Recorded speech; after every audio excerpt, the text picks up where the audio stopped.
ക്രിസ്തു യേശുവിൻ്റെ നാമത്തിലുള്ള സ്നേഹവും വന്ദനവും അറിയിക്കട്ടെ. ഈ കൂട്ടായ്മയിൽ ഒരിക്കൽ കൂടെ കർത്താവ് എന്നെ കൊണ്ടുവന്ന ദയക്കായി ഞാൻ കർത്താവിനെ സ്തുതിക്കുന്നു, സ്തോത്രം ചെയ്യുന്നു. ഗാനശുശ്രൂഷ ചെയ്ത കർത്താവിൻ്റെ ദാസനും ഈ മീറ്റിംഗ് ലീഡ് ചെയ്യുന്ന പ്രിയ ആൻറ്റി, കടന്നു വന്ന എല്ലാ ദൈവമക്കളെയും ക്രിസ്തു യേശുവിൻ്റെ നാമത്തിലുള്ള സ്നേഹവന്ദനങ്ങൾ ഒരിക്കൽ കൂടെ അറിയിക്കുന്നു.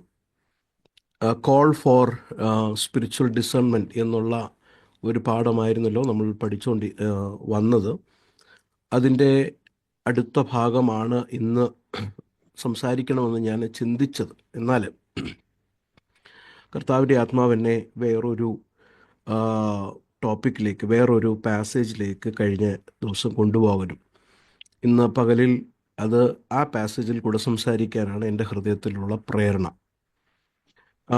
അതിന് ആധാരമായി നമുക്കൊരു വാക്യം വായിക്കാം. 1 കൊരിന്ത്യർക്ക് എഴുതിയ ലേഖനം 3-ാം അധ്യായം അതിൻ്റെ 1 തൊട്ട് 9 വരെയുള്ള വാക്യങ്ങൾ നമുക്ക് വായിക്കാം. 1 കൊരിന്ത്യർക്ക് എഴുതിയ ലേഖനം 3-ാം അധ്യായം അതിൻ്റെ 1 തൊട്ട് 9 വരെയുള്ള വാക്യങ്ങൾ. 1 Corinthians chapter 3 verse 1 to 9. എന്നാൽ സഹോദരന്മാരെ, നിങ്ങളോട് എനിക്ക് ആത്മീയന്മാരോട് എന്ന പോലെ അല്ല, ജഡികന്മാരോട് എന്ന പോലെ, ക്രിസ്തുവിൽ ശിശുക്കളായവരോട് എന്ന പോലെ അത്രേ സംസാരിപ്പാൻ കഴിഞ്ഞുള്ളൂ. ഭക്ഷണമല്ല, പാലത്രേ ഞാൻ നിങ്ങൾക്ക് തന്നത്. ഭക്ഷിപ്പാൻ നിങ്ങൾക്ക് കഴിവില്ലായിരുന്നു, ഇപ്പോഴും കഴിവായിട്ടില്ല. ഇന്ന് നിങ്ങൾ ജഡികന്മാരല്ലോ.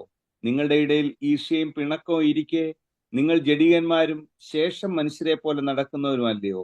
ഒരുത്തൻ ഞാൻ പൗലോസിന്റെ പക്ഷക്കാരൻ എന്നും മറ്റൊരുത്തൻ ഞാൻ അപ്പല്ലോസിന്റെ പക്ഷക്കാരൻ എന്നും പറയുമ്പോൾ നിങ്ങൾ സാധാരണ മനുഷ്യരല്ലയോ? അപ്പല്ലോസ് ആർ, പൗലോസ് ആർ, തങ്ങൾക്ക് കർത്താവ് നൽകിയതുപോലെ നിങ്ങൾ വിശ്വസിപ്പാൻ കാരണമായി തീർന്ന ശുശ്രൂഷക്കാരത്രേ. ഞാൻ നട്ടു, അപ്പല്ലോസ് നനച്ചു, ദൈവം അത്രേ വളരുമാറാക്കിയത്. ആകയാൽ വളരുമാറാക്കുന്ന ദൈവമല്ലാതെ നടുന്നവനും നനയ്ക്കുന്നവനും ഏതുമില്ല. നടുന്നവനും നനയ്ക്കുന്നവനും ഒരുപോലെ ഓരോരുത്തരും താന്താന്റെ അധ്വാനത്തിന് ഒത്തവണ്ണം കൂലി കിട്ടും. ഞങ്ങൾ ദൈവത്തിന്റെ കൂട്ടുവേലക്കാർ, നിങ്ങൾ ദൈവത്തിന്റെ കൃഷി, ദൈവത്തിന്റെ ഗൃഹ നിർമ്മാണം. കേൾപ്പിച്ച നല്ല വചനത്തിനായി ഞാൻ ദൈവത്തെ സ്തുതിക്കുന്നു. വളരെ ധാരാളം കാര്യങ്ങൾ ഈ പാസേജിൽ നിന്ന് നമുക്ക് ധ്യാനിക്കാനുണ്ടെങ്കിലും നമ്മുടെ സമയത്തിൻ്റെ പരിമിതിക്കുള്ളിൽ നിന്നുകൊണ്ട് ചില പ്രധാനപ്പെട്ട വിഷയങ്ങൾ നമുക്ക് മനസ്സിലാക്കി പോകാം. പ്രാർത്ഥനയോടെ, വളരെ ശ്രദ്ധയോടെ ദൈവവചനം നമ്മൾ കേൾക്കണമെന്ന് ഞാൻ അഭ്യർത്ഥിക്കുകയാണ്. ഈ കൊരിന്ത്യ ലേഖനം നമ്മൾ വായിക്കുമ്പോൾ ഇതിനെ ഒരു കറക്ഷൻ ലെറ്ററായിട്ടും ഒരു പ്രോബ്ലം ലെറ്ററായിട്ടും ഒക്കെ വിളിക്കാറുണ്ട്. ഈ ഒരു മോഡേൺ സഭയ്ക്ക് ഉള്ളിൽ നടക്കുന്ന സകല കാര്യങ്ങളും നടക്കുന്ന ഒരു സഭയായിട്ട് നമുക്ക് കൊരിന്ത്യ സഭയെ കാണാൻ കഴിയും. അപ്പോസ്തല പ്രവൃത്തികളുടെ പുസ്തകം 18-ാം അധ്യായം നമ്മൾ വായിക്കുമ്പോഴാണ് മനസ്സിലാകുന്നത് പൗലോസിൻ്റെ 2ാമത്തെ മിഷണറി യാത്രയിൽ ഏകദേശം 1.5 വർഷം താൻ അവിടെ പ്രവർത്തിച്ച് ഉളവായ സഭയാണ് കൊരിന്ത്യ സഭ. ഈ സഭ പൈനർ ചെയ്ത് ഏകദേശം 5 വർഷത്തിന് ശേഷമായിരിക്കണം എഫെസോസിൽ നിന്ന് ഈ ലേഖനം താൻ ഈ സഭയ്ക്ക് എഴുതിയത്. അത് 16-ാം അധ്യായത്തിൻ്റെ 8-ാം വാക്യം വായിക്കുമ്പോൾ നമുക്കറിയാം എഫെസോസിൽ നിന്നായിരിക്കണം താൻ ഈ ലേഖനം എഴുതിയത്. എഴുതാനുള്ള കാരണങ്ങൾ നമ്മൾ നോക്കുമ്പോൾ 7-ാം അധ്യായത്തിൻ്റെ 1-ാം വാക്യം ഇവർ തന്നെ എഴുതി അയച്ച ചില വിശേഷങ്ങളുണ്ട്. ആ വിഷയങ്ങളെ മറുപടിയായിട്ട് അക്കമിട്ട് 7, 9, 12 അധ്യായങ്ങളിലൊക്കെ താൻ അവരെഴുതി ചോദിച്ച വിഷയങ്ങൾക്ക് മറുപടിയായിട്ട് കൊടുക്കുന്നുണ്ട്. അപ്പോൾ തന്നെ അവരെഴുതി അയച്ച ചോദ്യങ്ങളുടെ മറുപടിയായിട്ടല്ല ആദ്യത്തെ അധ്യായം തുടങ്ങുന്നത്. അവരഡ്രസ്സ് ചെയ്യാത്തൊരു വിഷയമാണ് പൗലോസ് ആദ്യമേ എഴുതുന്നത്. ക്ലോവയുടെ ആളുകളിൽ നിന്ന് കിട്ടിയ ചില അറിവനുസരിച്ച് പൗലോസ് ഇവർക്ക് ലേഖനം എഴുതുക. അപ്പോൾ ഇവര് ഈ കാര്യങ്ങളൊന്നും പറയുന്നില്ല. കൊരിന്ത്യ സഭ ഈ കാര്യങ്ങളൊന്നും പറയുന്നില്ല. അവർക്ക് വിഗ്രഹത്തിൽ അർപ്പിതമായിരിക്കുന്ന ആഹാരം കഴിക്കാൻ പറ്റുമോ, പിന്നെ തലയിൽ തുണിയിടാൻ പറ്റുമോ എന്നൊക്കെയുള്ള ചോദ്യങ്ങളൊക്കെയാണ് അവർക്ക് ഉള്ളത്. പക്ഷേ ക്ലോബയുടെ ആൾക്കാർ പറഞ്ഞ കാര്യങ്ങളൊക്കെ പൗലോസ് കേട്ടപ്പം പൗലോസിന് മനസ്സിലായി അതാണ് ആദ്യമേ അഡ്രസ്സ് ചെയ്യേണ്ടത്. എന്തുവാ? നിങ്ങളുടെ ഇടയിൽ ഭിന്നതയുണ്ട്, നിങ്ങളുടെ ഇടയിൽ പിണക്കമുണ്ട്, നിങ്ങളുടെ ഇടയിൽ ചിലർ പറയുന്നത് ഞങ്ങൾ അപ്പൊല്ലോസിൻ്റെ പക്ഷക്കാരാണ്, ചിലർ പറയുന്നത് ഞങ്ങൾ കേഫാവിൻ്റെതാണ്, ചിലർ പറയുന്നത് ഞങ്ങൾ പൗലോസിൻ്റെ പക്ഷക്കാരാണ് എന്നൊരു ഭിന്നത ചേർത്തിരിക്കുന്ന അനുഭവം, ആറോഗൻ്റായിരിക്കുന്ന ഒരു അനുഭവം. അപ്പോൾ വളരെ പ്രധാനപ്പെട്ട, വളരെ കൺസേണിങ് ആയിരിക്കുന്ന കാര്യം ആണ് പൗലോസ് ആദ്യമേ തന്നെ ഇവരെ അഡ്രസ്സ് ചെയ്യുന്നത്. ഞാൻ ഇങ്ങനെ വായിച്ചു വന്നപ്പോൾ ഇവർ ഈ ചോദ്യവും ഇവർ ഈ വിഷയം ഈ ഭിന്നതയുടെ വിഷയം പറയാതിരുന്നത് തന്നെ ഇവരുടെ സ്പിരിച്വൽ മെച്യൂരിറ്റി കാണിക്കുന്നുണ്ട്, അല്ലേ? തലയിൽ തുണി ഇടണോ ഇടണ്ടായോ അല്ല,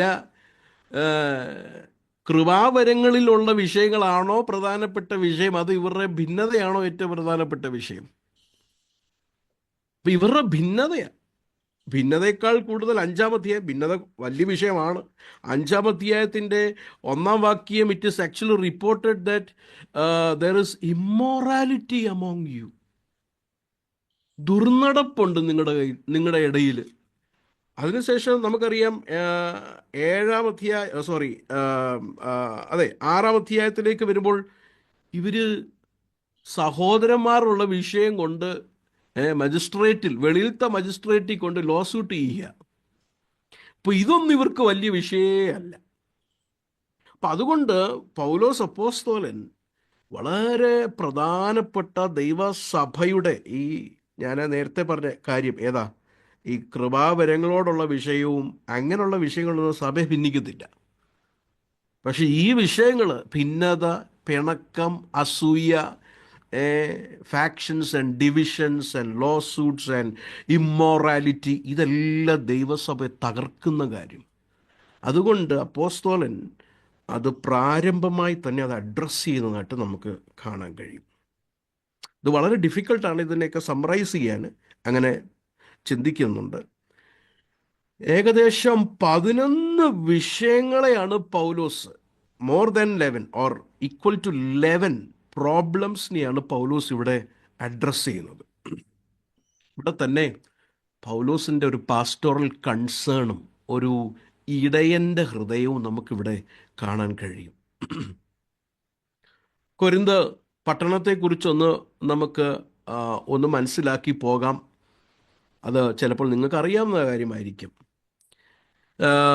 ഇത് റോമാക്കാർ തന്നെ തകർത്ത പട്ടണമായിരുന്നു. എന്നാൽ ഒരു 100 വർഷം വരെ ഇത് ഡോർമെൻ്റായി കിടന്ന, ഒന്നുമില്ലായിരുന്നു, നിർജ്ജലമായി കിടന്ന ഭൂമിയെ ജൂലിയസ് കൈസർ 44 BC ഇതിനെ വീണ്ടും റീഫൗണ്ട് ചെയ്ത് ഇതിനെ റോമൻ കോളനിയാക്കി എന്ന് നമുക്ക് കാണാൻ കഴിയും. ഇതൊരു സ്ട്രാറ്റജിക് പ്ലേസ് ആണ്. എന്ന് പറഞ്ഞാൽ ബിസിനസ് ചെയ്യാൻ പറ്റിയ സ്ഥലം, എല്ലാം ഉണ്ട്, പോർട്ടുണ്ട്, വഴിയുണ്ട്, എല്ലാ ചുറ്റുപാടുമൊക്കെ ഒരു കൊമേഴ്സ് ആൻഡ് ബിസിനസ് ചെയ്യാൻ പറ്റിയ സ്ഥലം. അതുകൊണ്ട് ഇമിഗ്രൻസ് ആയിരിക്കുന്ന അനേകർ ഈ പട്ടണത്തിൽ വന്നിരുന്നു. It is a largest city in the Roman Greece, ഒരു കോസ്മോപോളിറ്റൻ സിറ്റിയാണ്. അമേരിക്കയിൽ ന്യൂയോർക്ക് സിറ്റി എന്നൊക്കെ പറയുന്നത് പോലൊക്കെയുള്ള ഒരു കോസ്മോപോളിറ്റൻ സിറ്റി. പക്ഷേ ഈ ഇമിഗ്രൻസ് വന്നപ്പോൾ തന്നെ അവരുടെ കൂടെ തന്നെ അവരുടെ ദൈവങ്ങളെയും കൊണ്ടുവന്നു. അങ്ങനെ അനേക റിലീജിയസ് ആയിരിക്കുന്ന ഡീറ്റീസ് ഉള്ള സ്ഥലമാണ് ഈ കൊരിന്ത് പട്ടണം. മോറലി അല്ലെങ്കിൽ ധാർമ്മികമായി അധപ്പതനം ഭവിച്ച സ്ഥലം നടന്ന ഒരു സ്ഥലമാണ് കൊരിന്ത് സഭ അല്ലെങ്കിൽ കൊരിന്ത് സ്ഥലം എന്ന് നമുക്ക് മനസ്സിലാക്കാൻ കഴിയും. അതുകൊണ്ട് ഇമിഗ്രൻസ് ആയിരിക്കുന്നവർ വന്നിട്ടുണ്ട്.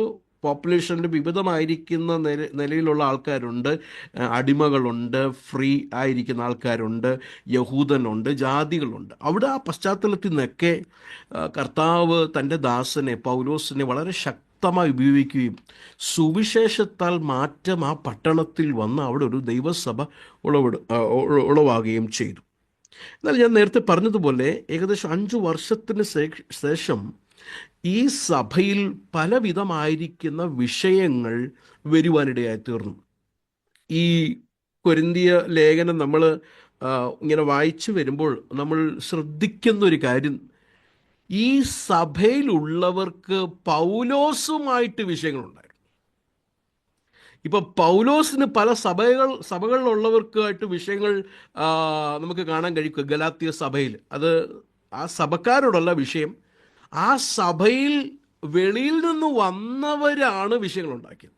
ഗലാത്യ സഭയാകട്ടെ, അതായത് കൊരിന്ത്യ സഭയിൽ തന്നെ പിന്നെ 2 കൊരിന്ത്യർ 10-ാം അധ്യായം തൊട്ട് 13-ാം അധ്യായം വായിക്കുമ്പോൾ അവിടെയും വെളിയിൽ നിന്ന് ചിലർ വന്ന് സഭയിലുള്ളവരെ ബുദ്ധിമുട്ടിലാക്കി അവരോട് പൗലോസ് സംസാരിക്കുന്നതായിട്ട് നമുക്ക് മനസ്സിലാക്കാൻ കഴിയും.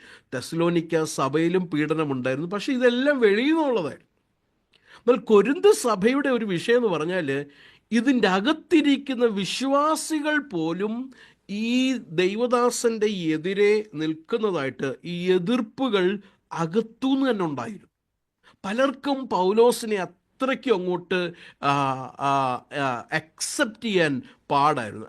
പൗലോസ് പറയുന്ന കാര്യങ്ങൾ അംഗീകരിക്കാൻ പോലും പാടായിരുന്നു. They were very arrogant towards them. അത് 4-ാം അധ്യായം കുറിച്ച് നിങ്ങൾ എഴുതുന്നുണ്ടല്ലോ. 4-ാം അധ്യായം അതിൻ്റെ 3 തൊട്ട് 5 വരെയുള്ള വാക്യവും 4-ാം അധ്യായം 18 തൊട്ട് 21 വരെയുള്ള വാക്യവും 9-ാം അധ്യായം അതിൻ്റെ 1 തൊട്ട് 2 വരെയുള്ള വാക്യങ്ങൾ നമുക്കത് കാണാൻ കഴിയും. They were at odds with apostle Paul. തമ്മിലുള്ള ബന്ധങ്ങൾ അത്രയും ഇതല്ലായിരുന്നു. അതിന് പല കാരണങ്ങളിൽ അതിലൊരു പ്രധാനപ്പെട്ട കാരണം, the question is what is spiritual, ആത്മീകം എന്താ? Primary reason is the question of spiritual. അത് പ്രത്യേകിച്ച് ഈ കൊരിന്ത്യ ലേഖനം 12-ാം അധ്യായം തൊട്ട് 15-ാം അധ്യായം നമ്മളൊന്ന് സൂക്ഷ്മമായി പഠിക്കുമ്പോൾ അവർ വിശ്വസിച്ചിരുന്നത് അന്യഭാഷ പറയുന്നത് ദൂതന്മാരുടെ ഭാഷയാണ്. ദൂതന്മാരുടെ ഭാഷയാണ്. അപ്പം ഞങ്ങൾ അന്യഭാഷ പറയുന്നവരാണ്, ധാരാളം പറയുന്നവരാണ് അന്യഭാഷ. ഞാൻ കഴിഞ്ഞ ദിവസം ഒരു കർത്താവിൻ്റെ ദാസനുമായിട്ട് ഇങ്ങനെ ഇരുന്ന് ഒരുമിച്ച് ഇങ്ങനെ മുഖാമുഖം സംസാരിച്ചപ്പോൾ താൻ ഒരു അനുഭവം എന്നോട് പറഞ്ഞു. തൻ്റെ കീഴിലായിരിക്കുന്ന മറ്റൊരു ദൈവദാസൻ, നിങ്ങൾക്ക് എല്ലാവർക്കും അറിയാമായിരിക്കും, പോൾ വാഷർ എന്ന് പറയുന്ന ഒരു ദൈവദാസൻ്റെ ഒരു വീഡിയോ സ്റ്റഡി സീരീസ് നടന്നുകൊണ്ടിരിക്കുക. ആ സ്റ്റഡി സീരീസിൻ്റെ ഒരു ചെറിയ ഭാഗം പെന്തക്കോസ്ത് ഫ്രണ്ടിന്, തൻ്റെ ഈ ദൈവദാസൻ്റെ കീഴിലായിരിക്കും ദൈവദാസൻ്റെ ഫ്രണ്ടിന് ചെറിയൊരു ഭാഗം അയച്ചു കൊടുത്തു. കൊടുത്തപ്പോൾ ആ പുള്ളി ഇങ്ങോട്ട് മറുപടി പറഞ്ഞത് അറിയാമോ? ഈ പുള്ളിയുടെ ഒന്നും കേൾക്കരുത്, ഇവരൊക്കെ അന്യഭാഷയ്ക്ക് എതിരെ ഉള്ളവരാന്ന് പറഞ്ഞു. അന്യഭാഷയുടെ എതിരെ സംസാരിക്കുന്നവരാണ്, അവർക്ക് അന്യഭാഷ ഒന്നും ഇല്ലാത്തവരാന്ന് പറഞ്ഞു. അപ്പോൾ ഈ ദേവദാസൻ, ഞാൻ സംസാരിച്ചുകൊണ്ടിരുന്ന ദേവദാസനോട് പറഞ്ഞൊരു കാര്യം, അന്യഭാഷ പറയുന്ന ഇവന് ഇതിൻ്റെ കണ്ടന്റ് അറിയത്തില്ല. അതായത് ഈ പ്രസംഗിക്കുന്നതിൻ്റെ വിഷയം എന്താണെന്ന് അന്യഭാഷ പറയുന്ന ആൾക്കറിയത്തില്ല. മനസ്സിലാകുന്നുണ്ടോ? അപ്പം ഇവർ പറയുന്നത് we are speaking the words, the languages of angels. പക്ഷേ ഇവര് ഈ ദൂതന്മാരുടെ ഭാഷയാ പറയുന്നെങ്കിലും 3-ാം അധ്യായത്തിൻ്റെ 1-ാം വാക്യത്തിൽ നമ്മളിപ്പോൾ വായിച്ചത് എന്തുവാ? നിങ്ങളോട് എനിക്ക് ആത്മീകരെന്നതുപോലെ സംസാരിക്കാൻ കഴിയുന്നില്ല. You are not spiritual. പക്ഷേ ദൂതന്മാരുടെ ഭാഷയാണ് പറയുന്നത്. അടുത്തത്, ഇവര് ചിന്തിക്കുന്നത് ഇവരുടെ ആത്മീകതയുടെ ഏറ്റവും ഉയർന്ന അവസ്ഥയിലെത്തിയിരിക്കുക. ഏറ്റവും ഉയർന്ന അവസ്ഥയിലെത്തിയിരിക്കുക. അത് ഈ 4-ാം അധ്യായം അതിൻ്റെ 7-ാം വാക്യം തൊട്ട് ഇങ്ങനെ അങ്ങോട്ട് നമ്മൾ വായിച്ച് വരുമ്പോൾ ഞാനത് പിന്നത്തേക്ക് വരാം. ഈ അടുത്ത ഭാഗത്തിലേക്ക് വരുമ്പോൾ ഞാനത് ആ 4-ാം അധ്യായത്തിലേക്ക് വരുമ്പം അത് മനസ്സിലാക്കാൻ കഴിയും. ഇവർ ഏറ്റവും ഉയർന്ന സ്ഥാനത്തേക്ക് എത്തിയിരിക്കുന്നത്. അതുകൊണ്ട് ഇവർ പറയുന്നത് എന്താണെന്നറിയാമോ? ഉയർപ്പ് എന്ന് പറയുന്ന കാര്യമൊന്നും ഇല്ല. There is no resurrection. കാരണം ഈ ജീവിതത്തിൽ തന്നെ ആ ഉന്നതമായിരിക്കുന്ന അവസ്ഥയിൽ ഞങ്ങൾ ഓൾറെഡി എത്തിയിരിക്കുക. So there is no resurrection. ഉയർപ്പില്ല. ഒന്ന് ചിന്തിച്ച് നോക്കിക്കേ. ഞാൻ കഴിഞ്ഞ ദിവസം ഒരു യൗവനക്കാരൻ പ്രസംഗിച്ചത് ഞാൻ കേട്ടതാ. പുള്ളി പറയുന്നത്, അപ്പോസ്തല പ്രവൃത്തി 2:27 എൻ്റെ അഭിഷിക്തൻ ദ്രവത്വം കാണുകയില്ല എന്ന് ദാവീദ് മുഖാന്തരം പ്രവചിച്ചു. ആ തലമുറ നമ്മുടെ തലമുറയാ. അതുകൊണ്ട് നമ്മൾ ദ്രവത്വം കാണുകയില്ലെന്ന് എന്ന് പറഞ്ഞാൽ ഇമ്മോർട്ടാലിറ്റി എന്ന് പറഞ്ഞാൽ മരിക്കത്തില്ല. അപ്പം ഞാൻ പറഞ്ഞ വിഷയം, ഇവർ ചിന്തിക്കുന്നത് ആത്മീകമായിരിക്കുന്ന ഏതോ ഉന്നതമായിരിക്കുന്ന ഉയർന്നിരിക്കുന്ന അവസ്ഥയിൽ ഓൾറെഡി എന്ത് ചെയ്തു, എത്തിയിരിക്കുന്നു. എ ട്രയംപന്റ് വ്യൂ ഓഫ് ലൈഫ് എന്ന് പറഞ്ഞാൽ എപ്പോഴും വിജയകരമായിരിക്കുന്ന ജീവിതം. ഇങ്ങനെ വെച്ച് ഇവര് പൗലോസിനെ അളക്കുമ്പോഴേ പൗലോസിനെ കുറിച്ച് എന്താ പറയുന്നത്? പുള്ളി ആത്മീകനൊന്നുമല്ല. നോക്കിക്കേ, എപ്പോഴും ചമ്മട്ടിയുടെ അടി, എപ്പോഴും വിശന്ന് അവിടെ ഇവിടെ സഞ്ചരിക്കുന്നു. ഞാൻ ഒന്ന് വരാം, 4-ാം അധ്യായത്തിലേക്ക് വരാം. 4-ാം അധ്യായം അതിൻ്റെ 6 മുതലുള്ള വാക്യങ്ങൾ വരുമ്പോൾ വായിക്കേണ്ട വാക്യം ഞാൻ പറയാം. 6-ാം വാക്യത്തിൻ്റെ അവസാനം അവിടെ പറയുന്നത് നിങ്ങൾ ചീർത്തിരിക്കുന്നു, യു ബിക്കം ആരോഗന്റ്. എന്നിട്ട് 8-ാമത്തെ വാക്യം നോക്കിക്കേ, 8-ാമത്തെ വാക്യം 4:8. ഞാൻ വായിക്കാം. ഇത്ര ക്ഷണത്തിൽ നിങ്ങൾ സമ്പന്നരായി, ഞങ്ങളെ കൂടാതെ വാഴുന്നവരായി. They have become kings. നിങ്ങൾ രാജാക്കന്മാരായി, നിങ്ങൾ റൂളേഴ്സായി, നിങ്ങൾ ഓൾറെഡി എല്ലാം പ്രാപിച്ചെന്ന ഉള്ള ഒരു തലത്തിലേക്ക് നിങ്ങൾ എത്തി. എന്നിട്ട് 9-ാമത്തെ വാക്യം, ഞങ്ങൾ ലോകത്തിനും ദൂതന്മാർക്കും മനുഷ്യർക്കും തന്നെ കൂത്തുകാഴ്ച. നിങ്ങളാരാ? നിങ്ങൾ രാജാക്കന്മാർ, വാഴുന്നവർ, നിറഞ്ഞവരായി, ഫിൽഡായി. പക്ഷെ ഞങ്ങൾ കൂത്തുകാഴ്ച. ഇതൊരു സർക്കാസമാണ്. ഇവർ യഥാർത്ഥമായി രാജാക്കന്മാരൊന്നുമല്ല, ഇവർ യഥാർത്ഥമായി പൂർണ്ണരായിട്ടില്ല. അതൊരു സർക്കാസ്റ്റിക് രീതിയിൽ പറയുക പൗലോസ്. ഞങ്ങൾ കൂത്തുകാഴ്ചയായി. അതിനുശേഷം ഞാൻ ആ വാക്യത്തിലേക്ക് പിന്നത്തേതിൽ വരും. അതിൻ്റെ 10-ാമത്തെ വാക്യം ഒന്ന് നോക്കിക്കേ. ഞങ്ങൾ ക്രിസ്തു നിമിത്തം ഭോഷന്മാർ, നിങ്ങൾ ക്രിസ്തുവിൽ വിവേകികൾ. ഞങ്ങൾ ബലഹീനർ, നിങ്ങൾ ബലവാന്മാർ. നിങ്ങൾ മഹത്വക്കൾ, ഞങ്ങൾ മാനഹീനരത്രേ. അപ്പൊ ഇതെന്തിനാ ഈ പൗലോസ് ഇങ്ങനെ പറയുന്നത് അറിയാമോ? 4-ാം അധ്യായത്തിന്റെ 1 തൊട്ട് താഴോട്ട് വായിക്കുമ്പോൾ ഇവർ ഓൾറെഡി ജഡ്ജ് ചെയ്തു പൗലോസിനെ. പൗലോസിനെ കുറിച്ച് പറയുക, പൗലോസിന്റെ മിനിസ്ട്രിയും പൗലോസിനെ നോക്കിയിട്ട് പറയുക, പുള്ളി ആത്മീകനൊന്നുമല്ല. ആത്മീകനാണെങ്കിൽ ഇങ്ങനൊക്കെ കൂത്തുകാഴ്ചയാവൂ? ചിന്തിക്കണേ, ഇങ്ങനൊക്കെ കൂത്തുകാഴ്ചയാവോ? ഇങ്ങനൊക്കെ പ്രതികൂലത്തിൽ കൂടെ ഒക്കെ പോകുമോ? ഇങ്ങനൊക്കെ പ്രയാസത്തിൽ കൂടെ പോകുമോ? ഇങ്ങനൊക്കെ നിന്ദകളൊക്കെ ആത്മീകനാണെങ്കിൽ വരുമോ? ഞങ്ങളെ നോക്കിക്കേ, ഞങ്ങളിപ്പോൾ വാഴുന്നു, ഞങ്ങളിപ്പോൾ നിറഞ്ഞവരായി, ഞങ്ങളിപ്പോൾ ബലവാന്മാരായി, ഞങ്ങളിപ്പോൾ വിവേകികളായി, ഞങ്ങളിപ്പോൾ ആരാണ്? ബലവാന്മാർ, മഹത്വക്കളായി. പക്ഷെ പൗലോസിനെ നോക്കിക്കേ, പോഷൻ, ബലഹീനൻ, മാനഹീനർ. എന്നിട്ട് പൗലോസിനെ നോക്കിയിട്ട് പൗലോസിനെ വിധിക്കുക. പൗലോസിനെയും ശ്രേഷ്ഠ അപ്പോസ്തലന്മാരെ ഇവർ തന്നെ ഓൾറെഡി ജഡ്ജ് ചെയ്തു. അതുകൊണ്ട് പൗലോസിനെ എഴുതി വിടേണ്ട വന്നു, സമയത്തിന് മുൻപേ വിധിക്കല്ലേ, കർത്താവ് വരട്ടെ, കർത്താവ് വിധിച്ചോളും.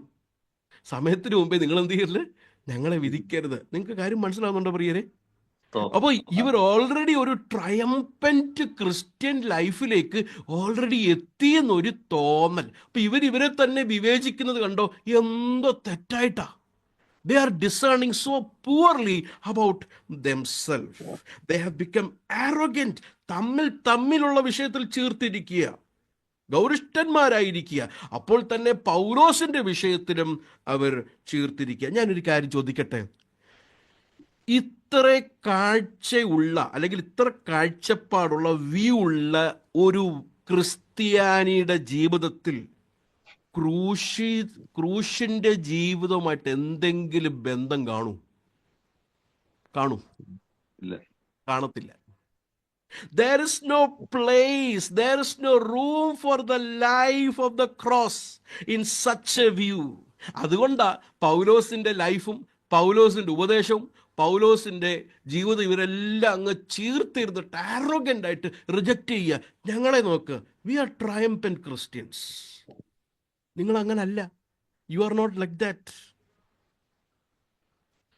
ഇപ്പൊ പൗലോസ് ഇതിന് മറുപടി കൊടുക്കുന്നത് എങ്ങനെയാ? How Paul is giving reply to it. അവിടെയാണ് ഞാൻ നിങ്ങളുടെ ശ്രദ്ധ ഒന്ന് കൊണ്ടുവരുന്നത്. ഇങ്ങോട്ട് ശ്രദ്ധിക്കണേ പ്രിയരെ. 1-ാം അധ്യായത്തിൻ്റെ 17 തൊട്ട് ഈ 2-ാം അധ്യായത്തിൻ്റെ 16 വരെയുള്ള വാക്യങ്ങളിൽ, 1-ാം അധ്യായത്തിൻ്റെ 17 തൊട്ട് 2-ന്റെ 16 വരെയുള്ള വാക്യങ്ങളിൽ ക്രൂശിക്കപ്പെട്ട ക്രിസ്തുവിനെ കുറിച്ച് പൗലോസ് പറയുക. The crucified Christ. അതായത് ദൈവത്തിൻ്റെ ജ്ഞാനമാണ് യേശുക്രിസ്തുവിൻ്റെ ക്രൂശ്. അത് മനുഷ്യൻ്റെ ജ്ഞാനം കൊണ്ട് പ്രാപിക്കുന്നതല്ല, പരിശുദ്ധാത്മാവ് വിശ്വസിക്കുന്നവർക്ക് വെളിപ്പാടായി കൊടുക്കുന്ന കാര്യമാണ്. ദൈവത്തിൻ്റെ ജ്ഞാനം മനുഷ്യൻ്റെ ക്ലെവർനെസ്സിൽ, മനുഷ്യൻ്റെ ഏതോ വലിയ സംഭവത്തിൽ പ്രാപിക്കുന്നതല്ല, മനുഷ്യൻ്റെ മെരിറ്റിൽ പ്രാപിക്കുന്നതല്ല, സ്മാർട്ട്നെസ്സിൽ പ്രാപിക്കുന്നതല്ല. അത് ദൈവം കൃപയാൽ പരിശുദ്ധാത്മാവിൽ കൂടെ ആ ക്രോസിൻ്റെ റെവലേഷൻ കൊടുക്കുക. ക്രൂസിഫൈഡ് ക്രൈസ്റ്റിനെ കുറിച്ചാണ് ഈ പാസേജിൽ പറയുന്നത്. അടുത്തത് ഈ പുസ്തകത്തിൻ്റെ അവസാനം വരുമ്പോൾ 15-ാം അധ്യായം 1 തൊട്ട് 58 വരെയുള്ള വാക്യങ്ങളിൽ ഉയർത്തപ്പെട്ട ക്രിസ്തുവിനെയാണ് പൗലോസ് പറയുന്നത്. The resurrected Christ.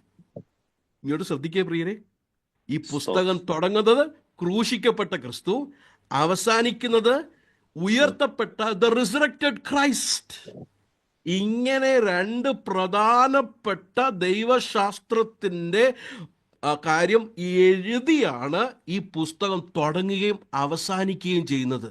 What does that മീൻ? എന്താ അതിൻ്റെ അർത്ഥം? കൊരിന്തിലുള്ള സകല വിഷയവും ക്രൂശിക്കപ്പെട്ട ക്രിസ്തുവും ഉയർത്തപ്പെട്ട ക്രിസ്തുവിൻ്റെ വെളിച്ചത്തിൽ വേണം കാണാൻ.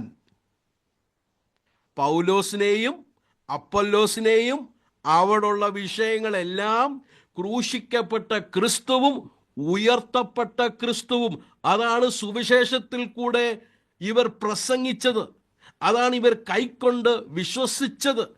അതിൻ്റെ വെളിച്ചത്തിൽ വേണം കാണാൻ. ഒന്ന് ചിന്തിച്ച് നോക്കിക്കേ.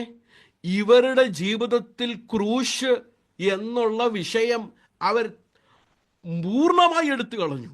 എന്ന് പറയാൻ ക്രൂശിക്കപ്പെട്ട ക്രിസ്തുവിനെ ഇവർ വിശ്വസിക്കുന്നുണ്ടെങ്കിലും ക്രൂശിൻ്റെ മാർഗം എടുക്കുന്നില്ല. They are not taking the way of the cross. ക്രിസ്തീയ ജീവിതത്തിൻ്റെ സെൻട്രാലിറ്റിയെ തന്നെ ഇവരെന്ത് ചെയ്തിരിക്കുക? റിജക്റ്റ് ചെയ്തിരിക്കുക. ക്രൂശിക്കപ്പെട്ട ക്രിസ്തുവിനെ പ്രസംഗിക്കുകയും ക്രൂശിൻ്റെ വഴിയിൽ നടക്കുന്ന പൗലോസിൻ്റെ എതിരെ ഇവർ വളരെ ആരോഗൻ്റായിട്ട് സംസാരിക്കുകയാണ്. ക്രൂശിൻ്റെ മാർഗത്തിൽ നടക്കുന്ന പൗലോസിനെ നോക്കിയിട്ട് പറയുക, ഓ നിങ്ങൾ ആത്മീകനല്ല, പിന്നെ ആരാ ആത്മീകൻ? ഞങ്ങളാ. ആരാ? ക്രൂശിൻ്റെ മാർഗം റിജക്റ്റ് ചെയ്തവരാണോ ആത്മീകൻ? ട്രയംപന്റ് ലൈഫ്, എപ്പോഴും ജയകരമായിരിക്കുന്ന ജീവിതം. അപ്പോൾ തന്നെ പാപത്തെ ദൈവസഭയിൽ പുറത്തു വച്ചിരിക്കുക, അതിനൊരു ദുഃഖം ഇവർക്കില്ല. അവർ പറയുകയാണ്, the true spiritual is us. The true spirituality you can see in us. അതുകൊണ്ട് ഈ സഭയോട് 1 കൊരിന്ത്യർ 1-ാം അധ്യായം 26-ാമത്തെ വാക്യം, ഞാൻ 3-ാം അധ്യായത്തിലേക്ക് വരുന്നതിന് മുമ്പ് മുന്നോടിയായിട്ട് ഇങ്ങനെ ഒരുക്കി വരികയാണ്. 1-ാം അധ്യായത്തിൻ്റെ 26-ാമത്തെ വാക്യം നോക്കിക്കേ. പൗലോസ് എന്താ പറയുന്നത്? സഹോദരന്മാരെ, നിങ്ങളുടെ വിളിയെ നോക്കുവിൻ. വായിച്ചോ. ലോകാഭിപ്രായ പ്രകാരം ജ്ഞാനികൾ ഏറെയില്ല, ബലവാന്മാർ ഏറെയില്ല, കുലീനന്മാരും ഏറെയില്ല. ജ്ഞാനികളെ ലജ്ജിപ്പിപ്പാൻ ദൈവം ലോകത്തിൽ ഭോഷത്വമായി തിരഞ്ഞെടുത്തു, ബലമുള്ളതിനെ ലജ്ജിപ്പിപ്പാൻ ദൈവം ലോകത്തിൽ ബലഹീനമായി തിരഞ്ഞെടുത്തു. ഉള്ളതിനെ ഇല്ലായ്മയാക്കുവാൻ ദൈവം ലോകത്തിൽ കുലഹീനവും നികൃഷ്ടവും ഏതുമില്ലാത്തതും തിരഞ്ഞെടുത്തു. ദൈവസന്നിധിയിൽ ഒരു ജഡവും പ്രശംസിക്കായിരിക്കും. പൗലോസ് എന്തോ പറയുന്നത്? സഹോദരന്മാരെ, കർത്താവ് നിങ്ങളെ വിളിച്ചതേ, ആ വിളി ഒന്ന് നോക്ക്. ലോകാഭിപ്രായത്തിൽ ജ്ഞാനികൾ ഏറെ ഇല്ല. എന്തിനാ നിങ്ങൾ അങ്ങനെ തിരഞ്ഞെടുത്തെന്ന് അറിയാമോ? ബലവാന്മാർ ഏറെയില്ല, കുലീനന്മാർ ഏറെയില്ല. എന്തിനാ നിങ്ങളെ തെരഞ്ഞെടുത്തത്? ജ്ഞാനികളെ ലജ്ജിപ്പിക്കാൻ തെരഞ്ഞെടുത്തു. പക്ഷെ ഇവരിപ്പോൾ എന്തോ പറയുന്നറിയാമോ? ഞങ്ങൾ വിവേകികളായി. ജ്ഞാനികളെ ലജ്ജിപ്പിക്കാൻ വേണ്ടി വിളിച്ചവർ ഇപ്പൊ പറയുന്നത് ഞങ്ങൾ വിവേകമുള്ളവരായി തീർന്നു.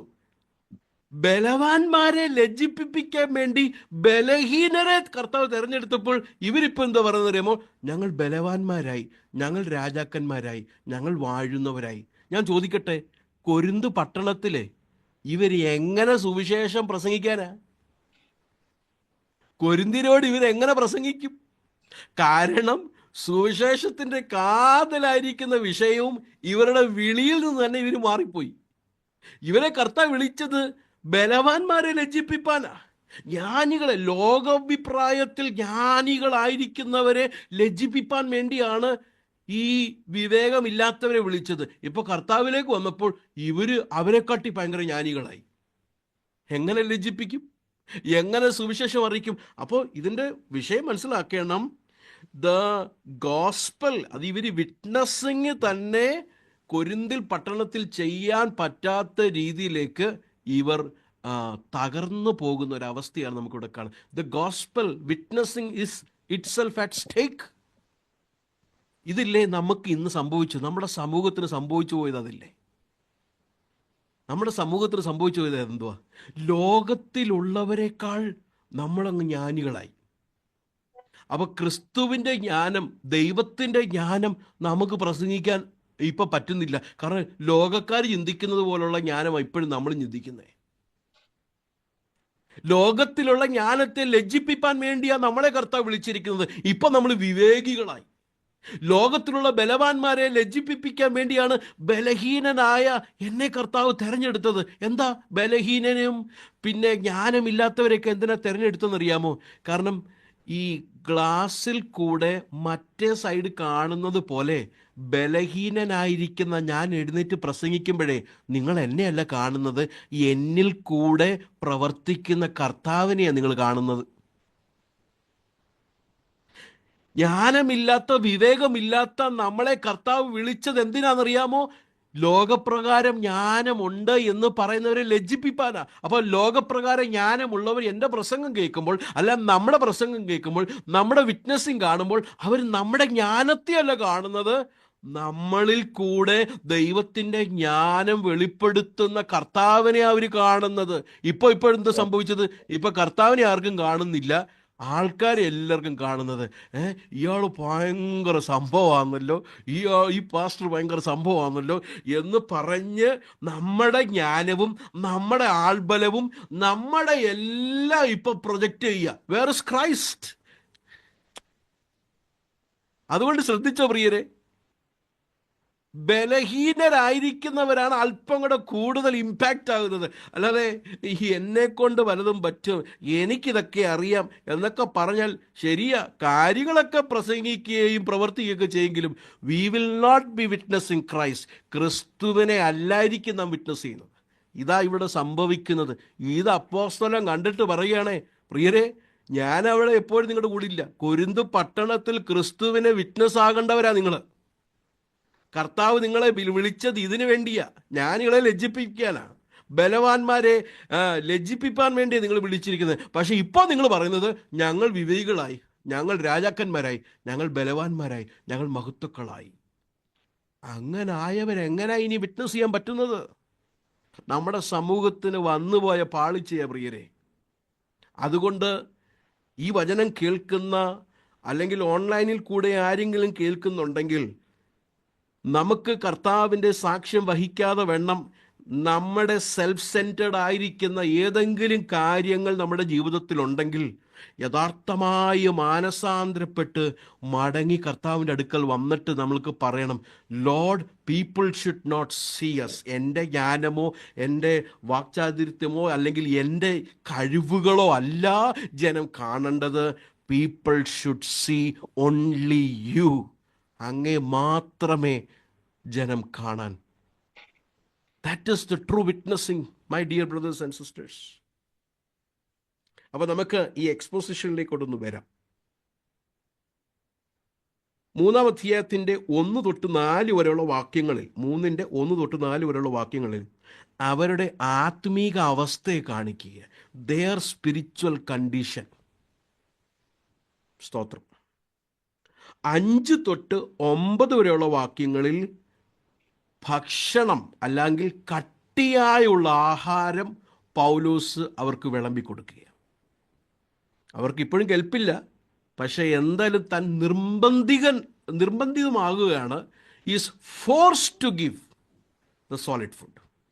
1 തൊട്ട് 4 വരെ അവർ ആത്മീയ അവസ്ഥയും 5 തൊട്ട് 9 വരെയുള്ള വാക്യങ്ങളിൽ ഈ ഫീഡ്സ് ദം വിത്ത് സോളിഡ് ഫുഡ്. നോക്കാം. 3:1 എന്നാൽ സഹോദരന്മാരെ, നിങ്ങളോട് എനിക്ക് ആത്മികന്മാരോട്, NASB ട്രാൻസ്ലേഷൻ സ്പിരിച്വൽ മെൻ എന്നാണ്. സ്പിരിച്വൽ മെൻ അതൊരു മെച്യൂരിറ്റിയെ കാണിക്കുന്നത്. സ്പിരിച്വൽ മെൻ അത് പൂർണ്ണ പുരുഷത്വത്തെ കാണിക്കുന്നത്. സ്പിരിച്വൽ മെൻ ആത്മികന്മാരോട് എന്ന പോലെ അല്ല, ജഡികന്മാരോട് എന്ന പോലെ. ജഡികന്മാർ എന്നവിടെ ഉദ്ദേശിക്കുന്നത് ദ മാൻ ഓഫ് ഫ്ലഷ്, പഴയ ആദമിക സ്വഭാവത്തിൻ്റെ കൺട്രോളിൽ ജീവിക്കുന്നവരാണ് ജഡികന്മാർ എന്ന പോലെ. അടുത്തത്, ക്രിസ്തുവിൽ ശിശുക്കളായവരോട് എന്ന പോലെ, ഇൻഫൻസ് ഇൻ ക്രൈസ്റ്റ്, അത്രേ സംസാരിപ്പാൻ കഴിയുന്നുള്ളൂ. അപ്പോൾ അവിടെ 2 നോക്കിക്ക്. ആത്മികന്മാരോട് സ്പിരിച്വൽ മാൻ, ക്രിസ്തുവിൽ ശിശുക്കൾ ഇൻഫൻറ്റ് എന്ന് പറഞ്ഞാൽ 0 to 12 months, ആ ശിശുവായിരിക്കുന്ന ആ പ്രായം, ആദ്യത്തെ 1 വർഷം. ആ കമ്പയർ നോക്കിക്കേ. സ്പിരിച്വൽ മാൻ, ശിശു. ഇത് പൗലോസിൻ്റെ ഒരു വേദനയാണ്. അതെന്തിനാ പൗലോസിന് ഇങ്ങനെ വേദന വരാൻ കാരണം? 4-ാം അധ്യായം അതിൻ്റെ 15-ാമത്തെ വാക്യം നമ്മൾ വായിക്കുമ്പോൾ, ഇവരെ ജനിപ്പിച്ച ആത്മീക പിതാവാണ് ആര്? പൗലോസ്. അങ്ങനെയുള്ളവർക്കേ വേദനയൊക്കെ വരത്തുള്ളൂ കേട്ടോ. ജനിപ്പിച്ച ആത്മീക പിതാവ് നോക്കുമ്പോൾ, ശിശുപ്രായം കഴിഞ്ഞ് ഭക്ഷണം കഴിക്കേണ്ട പ്രായമായിട്ടും ഇവരിപ്പോഴും എന്ത് കുടിച്ചുകൊണ്ടിരിക്കുക? ഇവർക്കിപ്പോഴും പാല് കുടിക്കാനേ പറ്റത്തുള്ളൂ. This is the agony, the pain. എന്തുകൊണ്ടാ പൗലോസ് ഇങ്ങനെ പറഞ്ഞത്? ശിശുക്കൾ എന്ന പോലെ അത്രേ സംസാരിപ്പാൻ കഴിയുന്നുള്ളൂ. I could not speak to you as a spiritual man. ഇതെങ്ങനെ മനസ്സിലായി പൗലോസിന്? How did he know? എന്നിട്ട് 2-ാമത്തെ വാക്യത്തിലേക്ക് ഞാൻ പിന്നെ എക്സ്പോസിറ്റ് ചെയ്യും. അവിടെ പറയുന്നത്, ഭക്ഷിപ്പാൻ നിങ്ങൾക്ക് കഴിവില്ലായിരുന്നു, ഇപ്പോഴും കഴിവായിട്ടില്ല. എങ്ങനെ അറിയാം പൗലോസിന്? ഈ 5-ാം അധ്യായം അതിൻ്റെ 9-ാമത്തെ വാക്യം നമ്മൾ വായിക്കുമ്പോൾ, 5:9, അവിടെ നമുക്ക് കാണാൻ കഴിയും, ദുർനടപ്പുകാരോട് സംസർഗമരുതു എന്ന് ഞാൻ എൻ്റെ ലേഖനത്തിൽ നിങ്ങൾക്ക് എഴുതിയിട്ടുണ്ടല്ലോ. അതേത് ലേഖനമാണ്? അപ്പോൾ 1 കൊരിന്ത്യർക്ക് എഴുതിയ ലേഖനത്തിന് മുൻപേ ഒരു ലേഖനം എഴുതിയിട്ടുണ്ടായിരുന്നു എന്ന് വേദപണ്ഡിതാക്കൾ അഭിപ്രായപ്പെടുന്നുണ്ട്. അത് നമ്മുടെ കയ്യിലില്ല. അപ്പോൾ 1 കൊരിന്ത്യർക്ക് എഴുതിയ ലേഖനത്തിന് മുൻപേ ഒരു ലേഖനം എഴുതിയിട്ടുണ്ടായിരുന്നു. ആ ലേഖനത്തിൽ താൻ വളരെ ക്ലിയറായിട്ട് പറഞ്ഞിട്ടുണ്ട്, ദുർനടപ്പുകാരോട് സംസർഗമരുത് എന്ന് ഞാൻ എൻ്റെ ലേഖനത്തിൽ നിങ്ങൾക്ക് എഴുതിയിട്ടുണ്ട്. അത് ഇവർക്ക് വല്ലതും മനസ്സിലായോ? ഇവർ തെറ്റിദ്ധരിച്ച് എന്ത് അറിയാമോ? അപ്പോൾ പാസ്റ്റർ പറയുന്നത് ഇനി ചർച്ചിൻ്റെ വെളിയിൽ പോകരുത്, ലോകക്കാരോടൊന്നും സംസർഗം വേണ്ട. അതുകൊണ്ട് പൗലോസ് 10-ാം വാക്യത്തിൽ പറയുക, അത് ഈ ലോകത്തിലെ ദുർനടപ്പുകാരോട്, അത്യാഗ്രഹികളോട്, പിടിച്ചുപറിക്കാരോട്, വിഗ്രഹാരാധികളോട് അരുതോ എന്നല്ലല്ലോ. നിങ്ങൾ അങ്ങനെ ധരിച്ചിരിക്കുക. അങ്ങനെയെങ്കിൽ നിങ്ങൾ ലോകം വിട്ട് പോകേണ്ടി വരും. എന്നാൽ സഹോദരൻ എന്ന് പേർപ്പെട്ട ഒരുവൻ. അപ്പോൾ പൗലോസ് എഴുതിയ ലേഖനം, ആ എഴുതിയ കണ്ടന്റ് പോലും ഇവർക്ക് മനസ്സിലായില്ല. കാരണം എന്താ? ശിശുക്കളാ, അവർക്ക് ഇത് കുടിക്കാൻ കഴിയുന്നില്ല. അതുകൊണ്ട് 5-ാം അധ്യായത്തിൻ്റെ 1-ാം വാക്യം നോക്കിക്കേ. നിങ്ങളുടെ ഇടയിൽ ദുർനടപ്പ് ഉണ്ട് എന്ന് കേൾക്കുന്നു. ഒരുത്തൻ തൻ്റെ അപ്പൻ്റെ ഭാര്യ എന്ന് പറഞ്ഞ സ്റ്റെപ്പ് മദറിനെ വെച്ചുകൊള്ളുന്നു, അത് ജാതികളിൽ പോലും ഇല്ലാത്ത. എന്നിട്ട് 2-ാമത്തെ വാക്യം, എന്നിട്ടും നിങ്ങൾ ചീർത്തിരിക്കുന്നു, നിങ്ങൾക്ക് ദുഃഖവുമില്ല. നോക്കിക്കേ. അപ്പോൾ പൗലോസ് എഴുതിയ എന്തെങ്കിലും കാര്യം ഇവർക്ക് മനസ്സിലായോ? നേരത്തെ എഴുതിയ കത്തിനകത്തുള്ള കാര്യം മനസ്സിലായിട്ടില്ല. അതുകൊണ്ടായിരിക്കും ഒരു പക്ഷേ 3:1 പൗലോസ് പറയുന്നത്, സഹോദരന്മാരെ, എനിക്ക് നിങ്ങളോട് ആത്മീകന്മാരോടെന്ന പോലെ സംസാരിക്കാൻ കഴിയുന്നില്ല. ഞാൻ നേരത്തെ എഴുതിയ ലെറ്റർ നിങ്ങൾ വായിച്ച് അത് മനസ്സിലാക്കിയായിരുന്നെങ്കിൽ ഈ ദുർനടപ്പ് ചെയ്യുന്നവനെ നിങ്ങൾ എന്നേ നീക്കിയനെ. പക്ഷെ അവനെയും വെച്ചുകൊണ്ട് നിങ്ങൾ ഞായറാഴ്ച മീറ്റിംഗ് നടത്തി പ്രൈസിലോടും പറഞ്ഞു, ഹല്ലേലൂയയും പറഞ്ഞു, അന്യഭാഷയും പറഞ്ഞു പോവുക. എന്നിട്ട് ചീർത്തിരിക്കുക, അങ്ങ് പ്രശംസിക്കുക. ഈ ദുർനടപ്പുകാരനെ നിങ്ങൾ കണ്ടിട്ട് ദുഃഖിക്കണ്ടേ?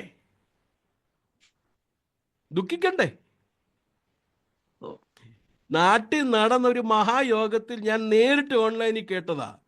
കർത്താവ് ആഗ്രഹിക്കുന്നത് പാവപ്പെട്ടവൻ, പൂവറായിരിക്കുന്നവൻ, എന്താ പറയുന്നത്, ലോവർ മിഡിൽ ക്ലാസ് ആകണം, പിന്നെ അപ്പർ മിഡിൽ ക്ലാസ് ആകണം, പിന്നെ ധനാട്യനാകണം എന്ന് മഹാ കൺവെൻഷനിൽ പ്രസംഗിക്കുക. ഈ കാര്യം അല്ലേ അടുത്ത മീറ്റിങ്ങിൽ കറക്റ്റ് ചെയ്യേണ്ടത്? അല്ലേ? ജനത്തോട് പറഞ്ഞു കൊടുക്കണ്ടേ? ഇതല്ല ദൈവഹിതം എന്ന് പറഞ്ഞു കൊടുക്കണ്ടേ? അല്ല. പിറ്റേ ദിവസത്തെ മീറ്റിംഗ് എന്തോ പറഞ്ഞത്? ടൈത്ത് കൊടുക്കുന്നതിനെ കുറിച്ചാ. എവിടെ പോയി ഡിസേൺമെന്റ്? എങ്ങനെ ടൈത്ത് കൊടുക്കണം? ടൈത്ത് കൊടുക്കുന്നതിനെ കുറിച്ചാ പിന്നെ പഠിപ്പിച്ചത്. ഞാനത് കണ്ടിട്ട് അന്തം വിട്ടുപോയി. ഒരു സമൂഹത്തോട് ദൈവഹിതം അല്ലാത്തത് പ്രസ്താവിക്കുമ്പോൾ അവിടുള്ള ലീഡേഴ്സ് എഴുന്നേറ്റ്, പ്രിയമുള്ളവരെ, വചനപ്രകാരം അങ്ങനല്ല എന്ന് കറക്റ്റ് ചെയ്യേണ്ടതിന് പകരം അത് നമ്മൾ ശ്രദ്ധിക്കുന്നത് പോലുമില്ല. അതൊരു വിഷയമല്ല. ഇവിടെ അതില്ലേ? ദുർനടപ്പുകാരൻ കൂട്ടായ്മയിലുണ്ട്, ഇവർക്കതൊരു വിഷയമല്ല. ദുർനടപ്പുകാരൻ കൂടുണ്ട്, ഇവർ അന്യഭാഷയും പറയുന്നുണ്ട്, ദർശനവും കാണുന്നുണ്ട്, സകലവിധമായിരിക്കുന്ന കാര്യങ്ങളും നടക്കുന്നുണ്ട്. This is the problem with our community. ഞാനും നിങ്ങളും ഉൾപ്പെട്ടിരിക്കുന്ന കമ്മ്യൂണിറ്റിയുടെ പ്രോബ്ലം ഇതാ. മേജർ ആയിരിക്കുന്നതിനെ നമ്മളങ്ങ് മൈനറാക്കി, പിന്നെ മൈനർ ആയിരിക്കുന്നതിനെയൊക്കെ അങ്ങ് മേജറാക്കി. ടൈറ്റാണോ അവിടെ വിഷയം? ചിന്തിച്ച് നോക്കിക്കേ. ടൈറ്റാണോ അവിടെ പറയപ്പെടേണ്ട വിഷയം? അതാണോ മേജർ? എത്ര പേര് തെറ്റിപ്പോകുന്നു. ഈ വ്യക്തിക്ക് നമ്മൾ വേദി കൊടുത്ത് പ്രസംഗിപ്പിച്ചിട്ട് പുള്ളി പറഞ്ഞ കാര്യത്തിന് കൈയും കൊട്ടി സ്തോത്രം പറഞ്ഞ്, എന്നിട്ട് നമ്മൾ പറയുന്നത് അറിയാമോ?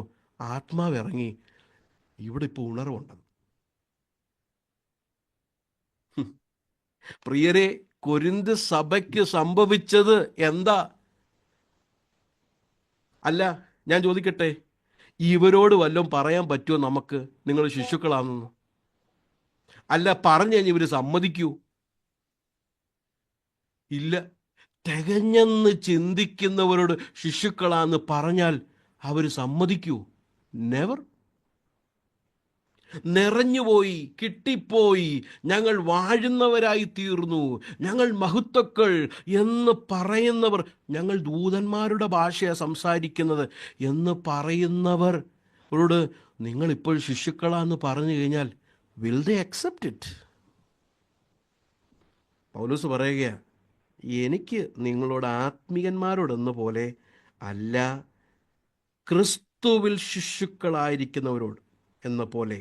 എന്താ ഇവർക്ക് സംഭവിച്ചത്? പ്രിയരെ, ഇവർ യഥാർത്ഥമായി രക്ഷിക്കപ്പെട്ടവരാ കേട്ടോ. 1-ാം അധ്യായത്തിൻ്റെ അതിൻ്റെ 2-ാം വാക്യം നമ്മൾ വായിക്കുമ്പോൾ മനസ്സിലാക്കാൻ കഴിയും, they are sanctified in Christ Jesus.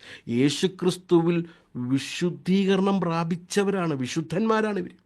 ഇവരെ വിശുദ്ധന്മാരെന്നാണ് പൗലോസ് ഇവരെ സംബോധന ചെയ്യുന്നത്. പക്ഷേ എന്തോ പറ്റി? ഈ വിശുദ്ധരായി തീർന്നതിന് ശേഷം വിശുദ്ധീകരണം അനുദിനം നടക്കേണ്ട ഒരു കാര്യമാണ്. അത് പ്രോഗ്രസ് ആയില്ലെങ്കിൽ നാം ഇതുപോലെ വചനമൊക്കെ കേൾക്കും, കാര്യങ്ങളൊക്കെ നമുക്ക് പല കാര്യങ്ങളൊക്കെ അറിയാമെങ്കിലും we will be still infants in Christ. ക്രിസ്തുവിൽ നാം ശിശുക്കളായിരിക്കും. We will not grow. കട്ടിയായുള്ള ഭക്ഷണം കഴിക്കാൻ നമുക്ക് ഈ എബിലിറ്റി ഉണ്ടാകുകയില്ല.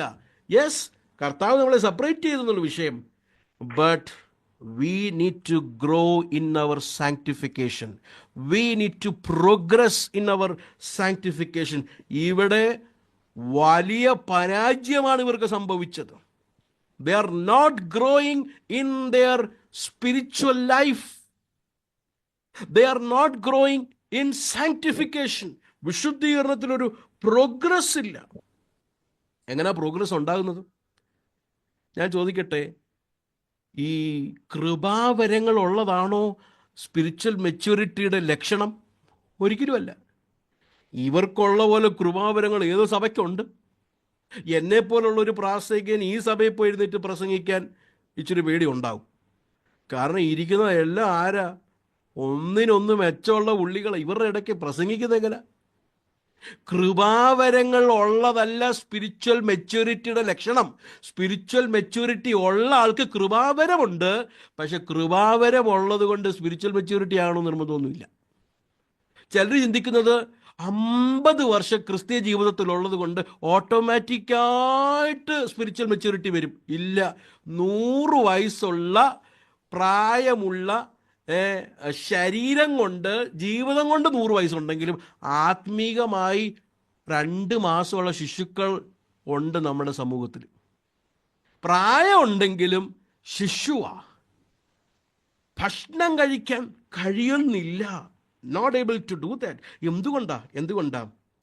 സി, ഈ കൊരിന്ത്യർ ലേഖനം 1:17 തൊട്ട് 2:16 വരെയുള്ള വാക്യങ്ങളിൽ ആ ക്രൂശിനെ കുറിച്ച് പൗലോസ് അവിടെ വ്യാഖ്യാനിക്കുകയാണല്ലോ. ദൈവത്തിൻ്റെ യഥാർത്ഥ ജ്ഞാനം, ഈ വിസ്ഡം എന്നുള്ള വേർഡ് വളരെ തവണ റിപ്പീറ്റ് ആകുന്നുണ്ട്. അത് നിങ്ങളൊന്ന് കൗണ്ട് ചെയ്ത് നോക്കണം. 1:17 തൊട്ട് 2:16 വരെ വിസ്ഡം എന്നുള്ള വേർഡ് എത്ര വട്ടം റിപ്പീറ്റ് ആകുന്നുണ്ട്. 2 ടൈപ്പ് വിസ്ഡം ഉണ്ട്. ഒന്ന് ലോകപ്രകാരമുള്ള, ജഡപ്രകാരമുള്ള, ലൗകികമായിരിക്കുന്ന ജ്ഞാനവും. 2 ദൈവത്തിൻ്റെ ജ്ഞാനവും. എന്താ ദൈവത്തിൻ്റെ ജ്ഞാനം? What is God's wisdom? Cross of Jesus Christ. യേശുക്രിസ്തുവിൻ്റെ ക്രൂശാണ് ദൈവത്തിൻ്റെ ജ്ഞാനം. ഇത് ആത്മാവിനാൽ ആത്മീകന് വെളിപ്പെടുത്തിയിരിക്കുന്നു. പ്രാകൃത മനുഷ്യൻ അത് മനസ്സിലാവത്തില്ല. പ്രാകൃത മനുഷ്യൻ അത് ഉൾക്കൊള്ളത്തില്ല. അത് അവന് ഭോഷത്വമാണ്. എന്ത് പറ്റി ഇവർക്ക്? ഇവർ എന്തുകൊണ്ട് പ്രോഗ്രസ് ആയില്ല? ബിക്കോസ് ക്രൂശിക്കപ്പെട്ട ക്രിസ്തുവിനെ ഇവർ വിശ്വസിച്ചു, രക്ഷിക്കപ്പെട്ടു എന്നുള്ള സത്യമാണ്. എന്നാൽ ഇവരൊരു കാര്യം മറന്നുപോയി. ക്രൂശിക്കപ്പെട്ട ക്രിസ്തുവിനെ വിശ്വസിക്കുക മാത്രമല്ല ദൈവത്തിൻ്റെ ജ്ഞാനം, ആ ക്രൂശെടുത്ത് ക്രൂശിൻ്റെ വഴിയിൽ നടക്കേണ്ടതും കൂടെയാണ് ദൈവത്തിൻ്റെ ജ്ഞാനം. That is God's wisdom. Walking in the path of the cross, cruciform life, cross shaped life. ഇതാണ് ദൈവത്തിൻ്റെ ജ്ഞാനം. യഥാർത്ഥമായി ജ്ഞാനമുള്ള വ്യക്തി ആരാന്നറിയാമോ? ക്രൂശിക്കപ്പെട്ട ക്രിസ്തുവിനെ കുറിച്ച് അറിവ് ലഭിച്ച വ്യക്തി മാത്രമല്ല, ആ ക്രൂശിൻ്റെ മാർഗത്തിൽ നടക്കുന്ന, പ്രാക്ടിക്കലി നടക്കുന്ന വ്യക്തിയാണ് യഥാർത്ഥമായ ജ്ഞാനി. ഇവർ ചിന്തിക്കുന്നത് പോലുള്ള ലോകപ്രകാരമുള്ള, വാക്ചാതുര്യമുള്ള, റെറ്റോറിക്കലായിട്ട് വളരെ ആൾക്കാരെ പെർസ്യൂസ് ചെയ്യുന്ന, അങ്ങോട്ട് ഇരുന്നിട്ട് ഒരു 15 മിനിറ്റ് എഴുന്നേറ്റ് ഇന്ന് ആൾ പ്രസംഗിച്ചാൽ മതി, അവിടെ ഉള്ളവരെല്ലാം കമന്ന് വീഴും എന്ന് പറഞ്ഞാൽ ഭയങ്കര അട്രാക്റ്റീവാണ് പറയുന്ന കാര്യങ്ങളൊക്കെ. അതല്ല യഥാർത്ഥമായ വിസ്ഡം. യഥാർത്ഥമായ wisdom, Jesus died on the cross for my salvation to justify me എന്നുള്ള ഈ കാര്യത്തെ പരിശുദ്ധാത്മാവ് എനിക്ക് വെളിപ്പെടുത്തി തരുന്നതാണ് ദൈവത്തിൻ്റെ ജ്ഞാനം. 2, വെളിപ്പെട്ട ഞാൻ അനുദിനം ആ ക്രിസ്തുവിൻ്റെ മാർഗത്തിൽ നടക്കുന്നതാണ് യഥാർത്ഥമായ ജ്ഞാനം. He is the wise person. സ്തോത്രം. അതിനാ നമുക്ക് പരിശുദ്ധാത്മാവിൻ്റെ ബലം വേണ്ടത്.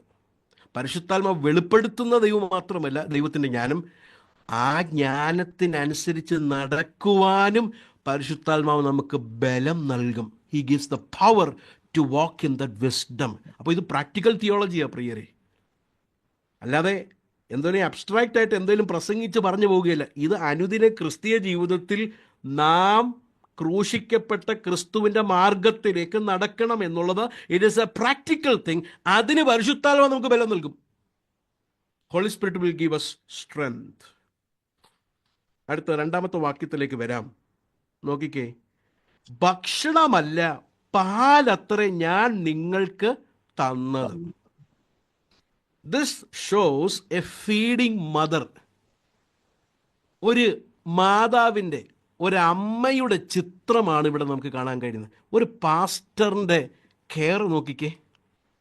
പുള്ളി അമ്മയെ പോലാണ് ഇവിടെ. നമ്മൾ 5-ാം അധ്യായത്തിൽ ഓൾറെഡി കണ്ടു, 4-ാം അധ്യായത്തിൽ ഓൾറെഡി കണ്ടു. 4:15 വാക്യത്തിൽ I have become your spiritual father, ഞാൻ പിതാവ്. അമ്മയെപ്പോലെ എന്ത് ചെയ്യാണ്? പാൽ കൊടുത്തു. അമ്മമാർക്കറിയാം എപ്പോഴാ ഭക്ഷണം കൊടുക്കണ്ടേന്നല്ലേ, അറിയാം. എന്നതുപോലെ കെയർഫുള്ളായിരിക്കുന്ന ഒരു മദർ ചെയ്യുന്നത് പോലെ ഈ ശിശുക്കളെ നോക്കി, കൊരിന്ത്യയിലുള്ള ശിശുക്കളെ നോക്കി ആദ്യത്തെ വർഷങ്ങളിൽ പുള്ളിക്ക് മനസ്സിലായി ഭക്ഷണം കഴിക്കാറായിട്ടില്ല.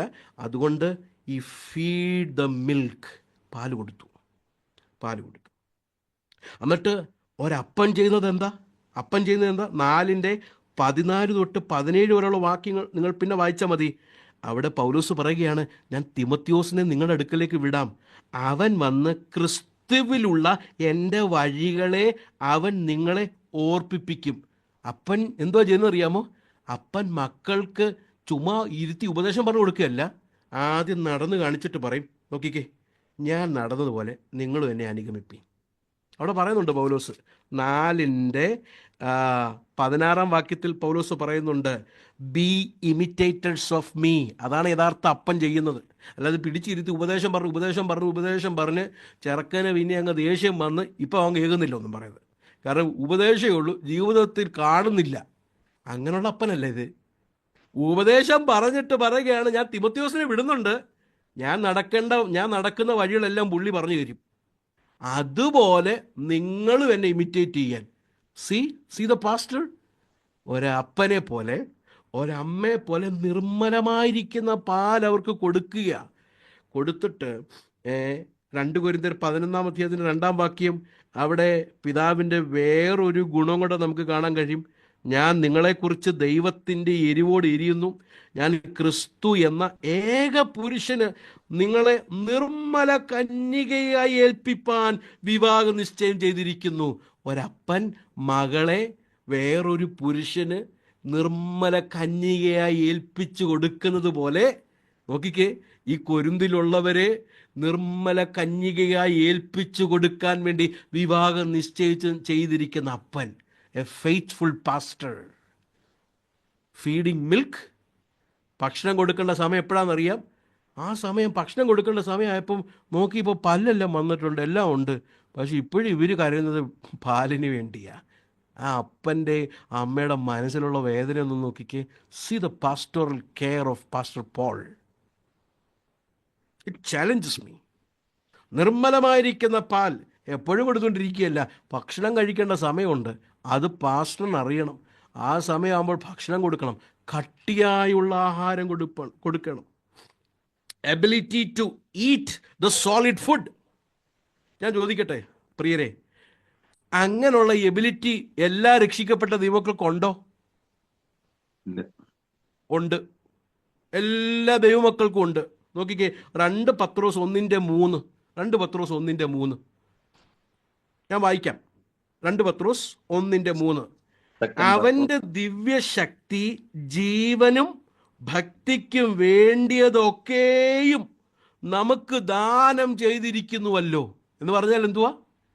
ഭക്തിയോടെ ജീവിക്കാൻ വേണ്ടി സകലതും ദൈവം നമുക്ക് എന്ത് ചെയ്തിരിക്കുക? ദാനം ചെയ്തിരിക്കുക. രക്ഷിക്കപ്പെട്ട സകല വ്യക്തികൾക്കും ഗ്രോ ചെയ്യുവാനുള്ള റിസോഴ്സസ് ദൈവം ഓൾറെഡി നമുക്ക് തന്നിരിക്കുക. പക്ഷെ നമ്മുടെ പ്രശ്നം, നമ്മൾ ആ റിസോഴ്സസ് എടുത്തിട്ട് ഗ്രോ ചെയ്യുന്നില്ല, വളരുന്നില്ല. അപ്പം ഞാനൊരു ചോദ്യം ചോദിക്കട്ടെ. ഇവിടെ നമ്മൾ വായിച്ചല്ലോ 2 പത്രോസ് 1:3 ദിവ്യശക്തി ജീവനും ഭക്തിക്കും വേണ്ടിയതൊക്കെയും ദാനം ചെയ്തത് കൊണ്ട് ഓട്ടോമാറ്റിക്കായിട്ട് നമ്മളങ്ങ് വളരൂ? ഇല്ല. കാരണം 5-ാം വാക്യം നോക്കിക്ക് ഇങ്ങനെ കൊടുത്തിരിക്കുന്ന മലയാളത്തിൽ, അത്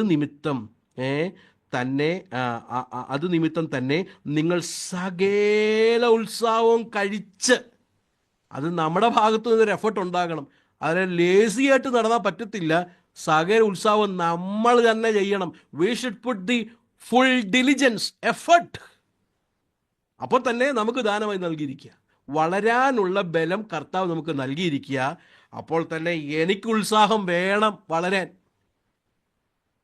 സ്തോത്രം. അപ്പോൾ കൊരിന്ത സഭയ്ക്ക് എന്തോ പറ്റി? കർത്താവ് ഇവർക്ക് ദാനം കൊടുത്തിട്ടുണ്ട് വളരാൻ. ഇങ്ങനെ എപ്പോഴും ശിശുക്കളായി ജീവിക്കാനല്ല, അവർ പുരുഷത്വം പ്രാപിച്ച് മെച്ചുവർ ആകണം എന്ന് കർത്താവ് അവരെക്കുറിച്ച് ആഗ്രഹിക്കുന്നു.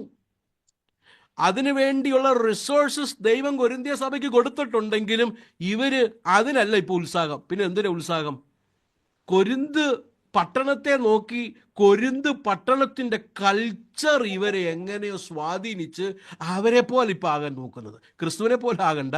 കൊരിന്ത് പട്ടണത്തിലുള്ള പ്രാസംഗികന്മാരും ജാതികളായിരിക്കുന്നവർ വന്ന് വളരെ റെട്ടോറിക്കലായിട്ട് പ്രസംഗിക്കുമ്പോൾ ഇവർ അപ്പൊല്ലോസിൻ്റെ പ്രസംഗം കേട്ട് പൗലോസിൻ്റെ പ്രസംഗം കേട്ടിട്ട് കമ്പയർ പറയുകയാണ്, അപ്പൊല്ലോസിൻ്റെ പ്രസംഗം ഇല്ലേ, സെയിം ആ കൊരിന്ത് മാർക്കറ്റിൽ പ്രസംഗിച്ച അതേ പുള്ളിയുടെ അതേ സ്റ്റൈലാണ്. എന്നിട്ട് പറയാം, ഞങ്ങൾ അപ്പോസ്തലോസിൻ്റെ പക്ഷക്കാരാ. പൗലോസിൻ്റെ പ്രസംഗം കേട്ടിട്ട് പറയുകയാണ്, ഞങ്ങൾ കഴിഞ്ഞ ദിവസം ആ കവലയിൽ കേട്ട ആ ജാതികനായിരിക്കുന്ന ആ പ്രാസംഗിൻ്റെ അത്രയും പൗലോസിൻ്റെ പറ്റിയില്ല, ഞങ്ങൾ അപ്പൊല്ലോസിൻ്റെ സൈഡാണ്. അപ്പോൾ ലോകം അവരുടെ കൾച്ചർ തന്നെ അവരെ എന്ത് ചെയ്തു? സ്വാധീനിച്ച് അവരുടെ മനസ്സ് രൂപാന്തരപ്പെട്ട് ക്രിസ്താനുരൂപനാകേണ്ടതിന് പകരം കൾച്ചർ അവരെ വിഴുങ്ങിക്കളഞ്ഞു. അമേരിക്ക താമസിക്കുന്ന നിങ്ങൾക്ക് എന്നേക്കാൾ നല്ലപോലെ അറിയാം, അവിടെ വിശുദ്ധിയും വേർപാടുകൂടി ജീവിക്കുന്ന അനേക ദൈവമക്കൾ എനിക്ക് നേരിട്ടറിയാം. അപ്പോൾ തന്നെ നാട്ടിൽ നിന്ന് ഇവിടുന്ന് ഫ്ലൈറ്റ് പിടിച്ചു പോയി അവിടെ ലാൻഡ് ചെയ്തതും അവരെ പോലായവരെ നിങ്ങൾക്കറിയാലോ. ഇവിടെ ഇരിക്കുമ്പോൾ ഒരു കുഴപ്പമില്ലായിരുന്നു, അവിടെ ചെന്നപ്പോൾ ആ കൾച്ചർ അവരെ വിഴുങ്ങി. They have become like that. The children have become like that. അപ്പോൾ കൊരിന്ത് പട്ടണത്തിൽ താമസിക്കുന്നവർ അവർ വ്യത്യസ്തരാണ്. they are not like mere men. അവർ സാധാരണക്കാർ പോലെ അവർക്ക് പറ്റത്തില്ല. ഈർഷ്യയും പിണക്കവും നിങ്ങളുടെ ഇടയ്ക്കിലുണ്ട്. അപ്പോൾ പൗലോസ് പറയുന്നത്, നിങ്ങൾ ശേഷ മനുഷ്യരെ പോലല്ലേ എന്ന് പറഞ്ഞാൽ കൊരിന്ത് പട്ടണക്കാരെ പോലല്ലേ നിങ്ങളും ചെയ്യുന്നതെന്ന്. അതിനെപ്പോലല്ല നിങ്ങളെ അവിടെ വിളിച്ചിരിക്കുന്നത്. ആ പട്ടണത്തിൽ ആ ദൈവസഭയായിരിക്കുന്നത് it is like a torch light, വെളിച്ചം പോലെ, ഒരു പില്ലർ പോലെ നിർത്തിയിരിക്കുക. പക്ഷേ ഇപ്പോൾ ഇവര് ശേഷം മനുഷ്യരെ പോലെ ആയിരിക്കുക. They are just like the people in Corinth. They are just like the people in US. US ഏറ്റവും കൂടുതൽ കേൾക്കുന്നത് ആരോടും ചോദിച്ചു കഴിഞ്ഞാൽ ക്രിസ്ത്യാനി, ബോണഗൻ. സത്യം, അതൊരു ബോണഗൻ ഒരു ടാഗായിപ്പോയി. പക്ഷെ യഥാർത്ഥമായ ബോണഗൻ അവസ്ഥ ഉണ്ടോ ചോദിച്ചാൽ, മൈ ബ്രദേഴ്സ് ആൻഡ് സിസ്റ്റേഴ്സ്, നമ്മളായിരിക്കുന്ന കൾച്ചർ, നമ്മളായിരിക്കുന്ന ലോകം, it's a corrupted world, it is a fleeting passing world. ഇത് ഒന്നും എൻ്റെ ജീവിതത്തിൽ ഏശാതെ, എൻ്റെ കുടുംബത്തിൽ ഏശാതെ ഞാൻ ഈ ദിവസങ്ങളിൽ പ്രാർത്ഥിച്ച് മതിലുകളെ കെട്ടുമെന്ന് ഈ ദിവസങ്ങളിൽ നമ്മൾ പ്രാർത്ഥിക്കേണ്ട ആവശ്യമുണ്ട്. നെടുമ്പാട് വീണിട്ട് ഇടിഞ്ഞു പോയ മതിലുകളെ ഉയർത്തുവാൻ കർത്താവ് നമുക്കുള്ള സ്പിരിച്വൽ മെച്യൂരിറ്റി നൽകട്ടെ. അതിനുവേണ്ടി പ്രാർത്ഥിക്കുവാൻ കർത്താവ് നമുക്ക് കൃപ നൽകട്ടെ. അയ്യോ, എൻ്റെ പാസ്റ്റർ അത് നടക്കത്തില്ല, അത് വല്ലാതെ ഇടിഞ്ഞു കിടക്കുകയാണ്, അത് താന്ന് കിടക്കുകയാണ്, അത് പറ്റത്തില്ല എന്ന് നമ്മൾ പറയും. തീർച്ചയായും കറക്റ്റാ, നമ്മളെ കൊണ്ട് പറ്റത്തില്ല. നെഹമ്യാവിനെ സഹായിച്ച ദൈവം, ആ പ്രാർത്ഥന മനുഷ്യൻ നാളുകൾ പ്രാർത്ഥിച്ചപ്പോൾ 52 ദിവസം കൊണ്ട് ആ പണി നടത്തിയെങ്കിൽ, പ്രാർത്ഥിക്കുന്ന മാതാവേ, പ്രാർത്ഥിക്കുന്ന പിതാവേ, നിങ്ങളുടെ പ്രാർത്ഥന കേൾക്കുന്ന ഒരു സ്വർഗത്തിലൊരു ദൈവമുണ്ട്. ആ കർത്താവ് മതിലുകളെ പണിയുവാൻ ബലം നൽകും. എന്താ മതിൽ? വേർപാടിൻ്റെ മതിൽ. ഒരു കൾച്ചറിൻ്റെയും ഒരു ലോകത്തിൻ്റെയും ഒരു കാര്യം പോലും എൻ്റെ കുടുംബത്തിലോ എൻ്റെ സഭയിലോ എൻ്റെ ജീവിതത്തിലോ വരാതെ ഞാൻ മതിലുകൾ പണിയും എന്ന് ഒരു ഉറപ്പോടും വിശ്വാസത്തോടും പ്രാർത്ഥനയോടും വരാൻ കഴിയുമോ പ്രിയരെ? Let God give that spiritual maturity. പല മതിലുകൾ താന്നിരിക്കുകയാണ്, പല മതിലുകൾ ഇടിഞ്ഞിരിക്കുകയാണ്. അകത്ത് വരാൻ കഴിയുന്ന രീതിയിൽ, ശത്രുവിന് എപ്പോഴും വരാൻ കഴിയുന്ന രീതിയിൽ ഇടിഞ്ഞിരിക്കുന്ന മതിലുകളെ ഈ ദിവസങ്ങളിൽ പ്രാർത്ഥനയോടെ, പ്രതീക്ഷയോടെ കർത്താവിൻ്റെ അടുക്കിലേക്ക് നമുക്കൊന്ന് വരാം. God will help us to rebuild it. എത്ര പേര് അത് വിശ്വസിക്കുന്നുണ്ട്? God will help. ദൈവം സഹായിക്കും. എൻ്റെ കർത്താവ് എൻ്റെ കൂടെയുണ്ട്. എൻ്റെ കർത്താവ് എനിക്ക് സഹായകനായിട്ടുണ്ട്. തകർന്നു പോയിരിക്കുന്ന, അയ്യോ എന്നെ ഇത് പണിയാൻ പറ്റത്തില്ല എന്ന് പല പെന്തക്കോസുകാരും പറയുമായിരിക്കും. പല പെന്തക്കോസുകാർ പറയുന്നത് വിട്ടേ, എൻ്റെ കർത്താവ് എന്നെ സഹായിക്കും ഇത് പണിയുവാൻ. My God will build this. അതൊരു ബേർഡനോടുകൂടെ പ്രാർത്ഥിക്കുവാൻ കർത്താവ് നമുക്ക് കൃപ നൽകട്ടെ. ഭക്ഷിപ്പാൻ നിങ്ങൾക്ക് കഴിവില്ലായിരുന്നു, പൗലോസ് പറയുക. ഇപ്പോഴും കഴിവായിട്ടില്ല. എവിടെ പോയി കഴിവ്?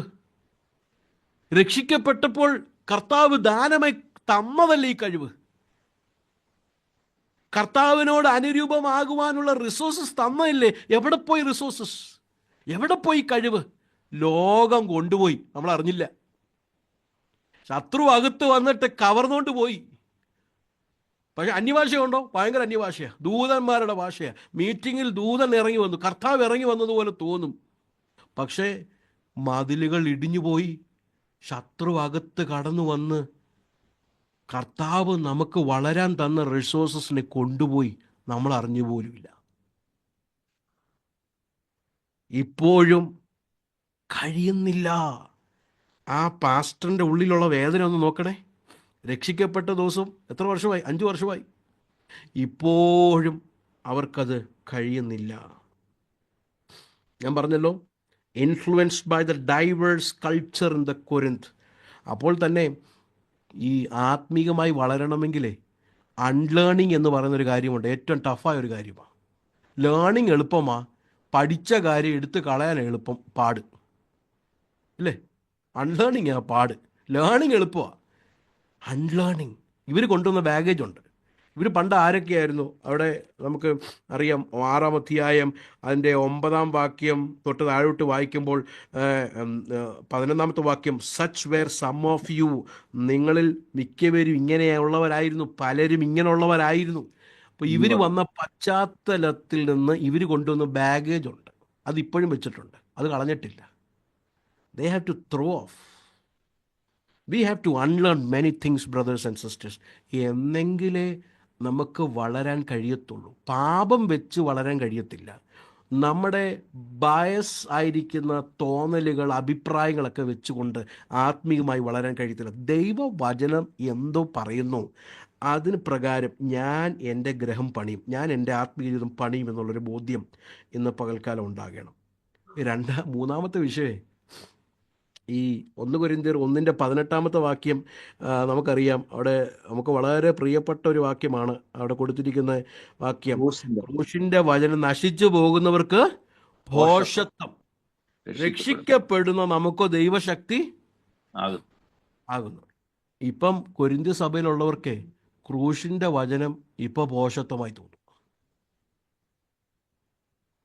ഒരിക്കൽ ക്രൂശിന്റെ വചനം ദൈവശക്തിയാന്നൊക്കെ പറഞ്ഞവര് ഇപ്പൊ ക്രൂശിന്റെ മാർഗത്തിൽ നടക്കുന്നില്ല. അവർ പറയും, ഓ അങ്ങനൊക്കെ നടന്നു കഴിഞ്ഞാൽ ആൾക്കാർ നമ്മളെക്കുറിച്ച് എന്തോ പറയും, കൂടി ആത്മീകരാണെന്നൊക്കെ പറയും, അങ്ങനെ കളിയാക്കും നമ്മളെ. അതുകൊണ്ട് അങ്ങനെയൊന്നും ജീവിക്കേണ്ട, അല്പസ്വല്പമൊക്കെ കോംപ്രമൈസ് ചെയ്ത് കൊരിന്ത് പട്ടണക്കാരെ പോലെ നമുക്ക് ജീവിക്കാം. അവർക്കിപ്പം ക്രൂശിന്റെ മാർഗം ഭോഷത്വമായി തോന്നുക, അതുകൊണ്ട് ആത്മീകമായി വളരാത്തത്. സ്തോത്രം. അപ്പോൾ എന്താ ഈ കട്ടിയായുള്ള ആഹാരം? ഞാൻ പണ്ട് ചിന്തിച്ചത് വെളിപ്പാട് പുസ്തകം മനസ്സിലാക്കുന്നത് കട്ടിയുള്ള ആഹാരമാണ്. 666 മൃഗവും ആ കൊമ്പിൻ്റെ ഇടയ്ക്കുള്ള ചെറിയ കൊമ്പുമൊക്കെ മനസ്സിലാക്കുന്നത് ആ കട്ടിയായുള്ള ആഹാരം. അതൊന്നുമല്ല. എന്തായി കട്ടിയായുള്ള ആഹാരം? ഒരു സൂചന ഞാൻ നിങ്ങൾക്ക് തന്നിട്ട് വേഗം നമുക്ക് മുമ്പോട്ട് പോകാം. 1 കൊരിന്ത്യർ 4-ാം അധ്യായം അതിൻ്റെ 16-17 വാക്യം ഒന്ന് വായിച്ചു. 16-17 വാക്യം. 1 Corinthians chapter 4 verse 16 to 17. ആകയാൽ എന്റെ അനുകാരികളാകുവിൻ എന്ന് ഞാൻ നിങ്ങളെ പ്രബോധിപ്പിക്കുന്നു. ഇത് നിമിത്തം കർത്താവിൽ വിശ്വസ്തനും എന്റെ പ്രിയ മകനുമായ തീമത്യോസിനെ നിങ്ങളുടെ അടുക്കൽ അയച്ചിരിക്കുന്നു. ഞാൻ എങ്ങും ഏത് സഭയിലും ഉപദേശിക്കുന്നത് പോലെ ക്രിസ്തുവിലുള്ള എന്റെ വഴികൾ അവൻ നിങ്ങളെ ഓർപ്പിക്കും. ക്രിസ്തുവിൽ ഉള്ള എൻ്റെ വഴികളെ അവൻ എന്ത് ചെയ്യും? ഓർപ്പിപ്പിക്കുക. എന്നിട്ട് പറയുക, ആകയാൽ എൻ്റെ അനുകാരികൾ ആകുവീൻ. എന്നിട്ട് 11-ാം അധ്യായത്തിന്റെ 1-ാം വാക്യം നോക്കിക്കേ. 11:1 11. ആ, Verse 1. ഞാൻ ക്രിസ്തുവിനെ അനുകരിക്കുന്നത് പോലെ നിങ്ങളും എൻ്റെ അനുകാരികൾ ആകുക. അപ്പൊ പോള് ആരെയാ ഇമിറ്റേറ്റ് ചെയ്തത്? ക്രൈസ്റ്റിനെ. പോൾ കൊരിന്ത്യ സഭയോട് പറയുകയാണ്, ഞാൻ തിമോത്തിയെ വിടുന്നുണ്ട്, ക്രിസ്തുവിൽ എൻ്റെ വഴിയെ നിങ്ങൾക്ക് എന്ത് ചെയ്യും? ബോധ്യപ്പെടുത്തു തരും. അത് നിങ്ങൾക്ക് ബോധ്യപ്പെടുമ്പോൾ നിങ്ങൾ എന്നെ അനുഗമിക്കുക. കാരണം ഞാൻ ആരെ അനുഗമിക്കുന്നത്? ക്രിസ്തുവിനെ. ഒരു സൂചന ഞാൻ ഇവിടെ തരാം, മുമ്പോട്ട് നമുക്ക് അത് ക്ലിയറായിട്ട് മനസ്സിലാവും. ഒരു സൂചന എന്താ? കട്ടിയായുള്ള ആഹാരം എന്ന് പറയട്ടെ. ക്രിസ്തുവിനെ അനുഗമിക്കുന്നതും ക്രിസ്തുവിൻ്റെ മനസ്സ് ഭാവം ധരിക്കുന്നതാണ് കട്ടിയായുള്ള ആഹാരം. അതാ ഇവർക്ക് ഇപ്പോൾ അങ്ങോട്ട് ഡൈജസ്റ്റ് ചെയ്യാൻ പറ്റാത്തത്. ഇന്നും നിങ്ങൾ ജഡികന്മാരല്ലോ, living under the influence of natural man, sin still controlled by sinful nature. ഇവർ ഈ ജഡികന്മാരും ക്രിസ്തുവിൽ ശിശുക്കളും കട്ടിയായുള്ള ആഹാരം കഴിക്കാൻ എബിലിറ്റി ഇല്ല, ഇപ്പോഴും എബിലിറ്റി ഇല്ല എന്നൊക്കെ എങ്ങനെയാ മനസ്സിലാകുന്നത്? മൂന്നാമത്തെ വാക്യം നോക്കിക്കേ. 3:3 1 കൊരിന്ത്യർ. നിങ്ങളുടെ ഇടയിൽ ഈർഷ്യയും പിണക്കവും ഇരിക്കെ നിങ്ങൾ ജഡികന്മാരും ശേഷം മനുഷ്യരെ പോലെ നടക്കുന്നവരുമല്ലയോ? ആ 3:2 അവസാന ഭാഗം നമുക്ക് കാണാൻ കഴിയും. ഇന്നും നിങ്ങൾ ജഡികന്മാരല്ലയോ, നിങ്ങളുടെ ഇടയിൽ ഈർഷ്യയും പിണക്കവും ഇരിക്കെ. എങ്ങനെയാ മനസ്സിലാകുന്നത് ഇപ്പോഴും ക്രിസ്തുവിൽ ശിശുക്കളാണെന്ന്? ഇവരുടെ ഇടയിൽ ഇപ്പൊ എന്തുണ്ട്? ഈർഷ്യയുണ്ട്, പിന്നെ എല്ലാ കാര്യത്തിലും അങ്ങ് പിണക്കുക. മോൻ നോക്കിയില്ല, സ്തോത്രം പറഞ്ഞില്ല, ചിരിച്ചില്ല, കൈ തന്നില്ല, കൈ തന്നപ്പോൾ ഇങ്ങനെ കൊട്ടിയിട്ട് പോയി, നല്ലപോലെ തന്നില്ല, എല്ലാ കാര്യത്തിലും അങ്ങ് പിണക്കവ. ഈർഷ്യയും പിണക്കവും ഇരിക്കെ നിങ്ങൾ ജഡികന്മാരും ശേഷം മനുഷ്യരെ പോലെ. അപ്പം അതിൻ്റെ അർത്ഥം ശേഷം മനുഷ്യർക്ക് ഈർഷ്യയും പിണക്കവും ഒക്കെ ആകാം, നമുക്കാകാൻ പറ്റത്തില്ലെന്നല്ലേ എൻ്റെ അർത്ഥം, അല്ലേ? അങ്ങനെ ഇരിക്കുമ്പോൾ നിങ്ങൾ അവരെ പോലെ നടക്കുന്നതെന്ന് പറയുക. അപ്പം ഭിന്നതയുണ്ട്. അത് നമ്മൾ 1-ാം അധ്യായത്തിൽ വായിക്കുന്നില്ല, സമയമില്ല നമ്മൾക്ക് മുമ്പ്. 1:10 പറയുന്നുണ്ട് ഭിന്നതയുണ്ട്. ഇപ്പം നമ്മൾ വായിച്ചതിൽ ഈർഷ്യയുണ്ട്, പിണക്കമുണ്ട്, പിന്നെ എന്തൊക്കെയാണ് ഉള്ളത്? 4-ാം അധ്യായത്തിൻ്റെ 7-ാം വാക്യം, ലഭിച്ചതല്ലാതെ നിങ്ങൾക്ക് എന്തുള്ളൂ? ലഭിച്ചതല്ലെങ്കിലോ ലഭിച്ചതല്ല എന്ന പോലെ പ്രശംസിക്കുന്നത് എന്ത്? ഇവർക്ക് കർത്താവ് കൊടുത്തതേ ഉള്ളൂ. പക്ഷെ ഇവരിപ്പോൾ പറയുന്നത് പറയുമ്പോൾ, ഇല്ല, ഞങ്ങളിതെല്ലാം നേടിയതാ. ഇത് ഒരു ശിശുവിൻ്റെ ഒരു അനുഭവമാണ്, ഒരു ഇൻഫൻറ്റ് പറയുന്ന കാര്യമാണ്. ആത്മീകമായി മെച്ചോർ ആയിരിക്കുന്ന വ്യക്തി പറയുന്ന കാര്യം പറയുമ്പോൾ, കർത്താവ് എനിക്ക് തന്നതേ ഉള്ളൂ, എല്ലാം എൻ്റേതായിട്ട് ഞാൻ നേടിയതായിട്ടോ ഒന്നുമില്ല. പക്ഷെ ഇവരും അങ്ങനല്ല പറയുന്നത്. അടുത്ത നോക്കിക്കേ, അടുത്തത് 1:13 തൊട്ട് 16 വരെയുള്ള വാക്യങ്ങളിൽ അവർ പറയുന്നത്, ഞങ്ങളെ സ്നാനപ്പെടുത്തിയത് ആരാന്നറിയാമോ? ഞങ്ങളെ സ്നാനപ്പെടുത്തിയത് പൗലോസാ. അത് ഭയങ്കര ഒരു കാര്യമാണ്. പൗലോസ് എഴുതിയ സിഗ്നേച്ചറുള്ള സർട്ടിഫിക്കറ്റൊക്കെ ഫ്രണ്ട് റൂമിൽ തൂക്കി വെക്കും വരുന്നവർ കാണാൻ. കാരണം ആരാ സ്നാനപ്പെടുത്തിയത്? ചെറിയ പുള്ളിയല്ല, വലിയ പുള്ളിയാണ് സ്നാനപ്പെടുത്തിയത്. എവിടാ സ്നാനപ്പെട്ട ബ്രദർ? യോർദാനില്ല. അത് ശരി, അമേരിക്കയിൽ നിന്നും ദുബായിൽ നിന്നൊക്കെ എവിടെ പോയി? യോർദാനിൽ പോയി പെട്ടു. അതൊക്കെ ഭയങ്കര വെയിറ്റായിട്ട് എടുക്കുന്ന ആൾക്കാരുണ്ട്. പൗലോസ് ഈ 1-ാം അധ്യായത്തിൻ്റെ 13-ാമത്തെ വാക്യം നോക്കിക്കേ. പൗലോസ് അവിടെ ഒരു കാര്യം പറയുന്നുണ്ട്. ഞാൻ വായിച്ചോ 13-ാമത്തെ വാക്യം. ക്രിസ്തു വിഭാഗിക്കപ്പെട്ടിരിക്കുന്നുവോ? പൗലോസ് നിങ്ങൾക്ക് വേണ്ടി ക്രൂശിക്കപ്പെട്ടുവോ? അല്ല, പൗലോസിന്റെ നാമത്തിൽ നിങ്ങൾ സ്നാനം ഏറ്റുമോ? എൻ്റെ നാമത്തിൽ ഞാൻ സ്നാനം കഴിപ്പിച്ചു എന്ന് ആരും പറയാതെ വേണം. ക്രിസ്പോസിനെയും ഗായോസിനെയും ഒഴികെ നിങ്ങളിൽ ആരെയും ഞാൻ സ്നാനം കഴിപ്പിച്ചാൽ ഞാൻ ദൈവത്തിന് സ്തോത്രം ചെയ്യുന്നു. പൗലോസ് പറയാം, സ്തോത്രം, ഞാൻ ബാക്കി എല്ലാവരെയും സ്നാനപ്പെടുത്തിയത് ഇമാരെല്ലാം കൂടെ എന്നെ രാജാവാക്കിയേനെ. കാരണം ഇവരിങ്ങനെ ലിസ്റ്റ് വെച്ചുകൊണ്ടിരിക്കുക. ഇത്ര പേര്, ഈ ആൾ ഞങ്ങളെ സ്നാനപ്പെടുത്തിയാണ്. ചിലർക്കൊക്കെ അതൊക്കെ ഭയങ്കര വലിയ കാര്യമാണ്. എനിക്കിപ്പോഴും ഓർമ്മയുണ്ട്, ഞാനും സിസ്റ്ററും നാട്ടിലായിരിക്കുമ്പം ഈ ഞങ്ങളുടെ പപ്പ ഞങ്ങളുടെ അവധി ദിവസം ദുബായിലോട്ട് ഞങ്ങൾ വിസിറ്റിങ്ങിന് കൊണ്ടുവരും. ചിലപ്പോൾ സിസ്റ്ററിനെ കൊണ്ടുവരും, ചിലപ്പോൾ എന്നെ കൊണ്ടുവരും, ഞങ്ങളുടെ അവധിക്ക് അനുസരിച്ചുള്ള രീതി. അപ്പം അവൾ വന്നിട്ട് പറയുന്നത്, ഞാനിപ്പം 3 വട്ടം ഫ്ലൈറ്റിൽ കയറി. ഞാൻ ഇതുപോലെ ദുബായി ചെന്നിട്ട് തിരിച്ചു വരുമ്പോൾ പറയും എൻ്റെ ഇത് 5ാമത്തെയാണ്. അപ്പോൾ ഞങ്ങളിത് കൗണ്ട് ചെയ്യും ഇങ്ങനെ 3, 5, 6. അപ്പോൾ ഏറ്റവും കൂടുതൽ ആരാ എന്നുള്ളത് ഭയങ്കര സംതൃപ്തിയാണ് ഞങ്ങൾക്ക്. ഇപ്പോൾ അത് ചിന്തിക്കുമ്പോഴേ വളരെ ചിരിയും നാണമൊക്കെ തോന്നും. ഇതുപോലെ ഇപ്പം എത്ര പേരെ 1533 പേരെ കറക്റ്റ് കണക്ക് പറയും. ആരാ സ്നാനപ്പെടുത്തി? ഇന്നാൾ, ഈ അപ്പച്ചൻ 1960 ഇവിടെ വെച്ച് സ്നാനപ്പെടുത്തി. ഭയങ്കര പെരുമയായിട്ട് പറയുക. അതാണ്ട് പൗലോസ് പറയുക, ഞാൻ ദൈവത്തിന് സ്തോത്രം ചെയ്യുന്നു, ഞാൻ കുറച്ച് പേരെ സ്നാനപ്പെടുത്തി, പക്ഷേ ഞാൻ ഈ ഫോളോവേഴ്സ് ആകാൻ വേണ്ടിയല്ല നിങ്ങളെ സ്നാനപ്പെടുത്തിയത്. ഇവരിപ്പോൾ അങ്ങനെ ഒരു സെലിബ്രിറ്റി ലീഡറായിട്ടാണ് പൗലോസിനെ അപ്പൊല്ലോസിനൊക്കെ ഇവരിപ്പോൾ കാണുന്നത്. സ്തോത്രം. മടങ്ങി നമുക്ക് വേഗം വരാം. 4-ാം വാക്യം, 3:4 വേഗം വായിച്ചേട്ടെ. 3:4. ഒരുത്തൻ ഞാൻ പൗലോസിന്റെ പക്ഷക്കാരനെന്നും മറ്റൊരുത്തൻ ഞാൻ അപ്പൊല്ലോസിന്റെ പക്ഷക്കാരനെന്നും പറയുമ്പോൾ നിങ്ങൾ സാധാരണ മനുഷ്യരല്ലയോ? അപ്പൊല്ലോസാര്, പൗലോസാര്. നിങ്ങൾ സാധാരണ മനുഷ്യനാണ് ഡിവിഷൻ. ഞങ്ങൾ ഇവരുടെ പക്ഷക്കാർ, ഞങ്ങൾ ഇവരുടെ പക്ഷക്കാർ. സാധാരണ കൊരിന്തിലുള്ളവർ ചെയ്യേണ്ട കാര്യമാണ് നിങ്ങളിപ്പോൾ ചെയ്യുന്നത്. ഞാനത് വിവരിക്കുന്നില്ല. ഇനി പെട്ടെന്ന് നമുക്ക് സമയം തീർന്നു. 5 തൊട്ട് 9 വരെയുള്ള വാക്യങ്ങളിൽ അവർക്ക് ഭക്ഷണം കൊടുക്കുക, സോളിഡ് ഫുഡ് കൊടുക്കുക. 5-ാം വാക്യം നോക്കിക്കേ എങ്ങനെയാ തുടങ്ങുന്നത്. 1 കൊരിന്ത്യർ 3:5 ഞാൻ വായിക്കാം. അവിടെ കൊടുത്തിരിക്കുന്നത്, അപ്പൊല്ലോസ് ആർ, ഇവർക്ക് അറിയത്തില്ല അപ്പൊല്ലോസ് ആരാന്ന്. പൗലോസ് ആർ, തങ്ങൾക്ക് കർത്താവ് നൽകിയതുപോലെ നിങ്ങൾ വിശ്വസിപ്പാൻ കാരണമായി തീർന്ന ശുശ്രൂഷകന്മാർ അത്രേ. They are just servants. അല്ലാതെ നിങ്ങൾ വിലയിരുത്തി വെച്ചിരിക്കുന്ന സെലിബ്രിറ്റീസ് അല്ല ഞങ്ങൾ. നിങ്ങൾ കൊരിന്ത് പട്ടണത്തിലുള്ളവരെ നോക്കി, അവിടെ വരുന്ന ഫിലോസഫേഴ്സിനെയും വലിയ കാര്യങ്ങളൊക്കെ പ്രസംഗിക്കുന്നവരെയൊക്കെ നോക്കി ഞങ്ങളെ വിലയിരുത്തിയ പോലെയുള്ള സെലിബ്രിറ്റീസ് അല്ല കേട്ടോ. We are servants of the Lord. കർത്താവ് ഞങ്ങൾക്ക് തന്ന കൃപയ്ക്കനുസരിച്ച് ഞങ്ങളോട് പറഞ്ഞ കാര്യം മാത്രമേ ഞങ്ങൾ പറഞ്ഞിട്ടുള്ളൂ. We are just servants. ഞാൻ വേഗം പോവുക. പൗലോസ് ഇവിടെ മാത്രമല്ല, അടുത്തത് 4-ാം അധ്യായത്തിൻ്റെ 1-ാം വാക്യം നോക്കിക്കേ.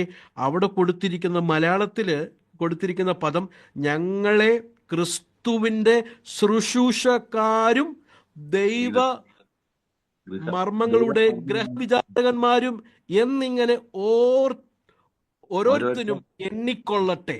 നോക്കിക്കേ, ഞങ്ങൾ ക്രിസ്തുവിൻ്റെ ശുശ്രൂഷകന്മാർ.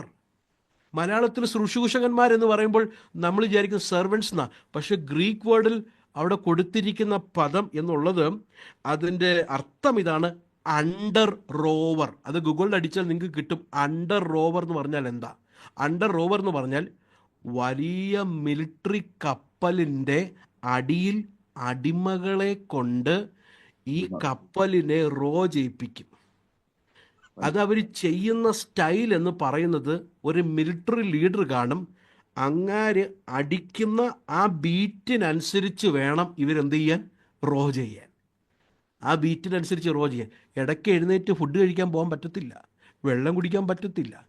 ആ മിലിറ്ററി ലീഡറിൻ്റെ ബീറ്റിനനുസരിച്ച് ബീറ്റ് ചെയ്യുന്ന അണ്ടർ റോവർക്കാരാണ് ഞങ്ങൾ എന്ന് പൗലോസ് പറയുക.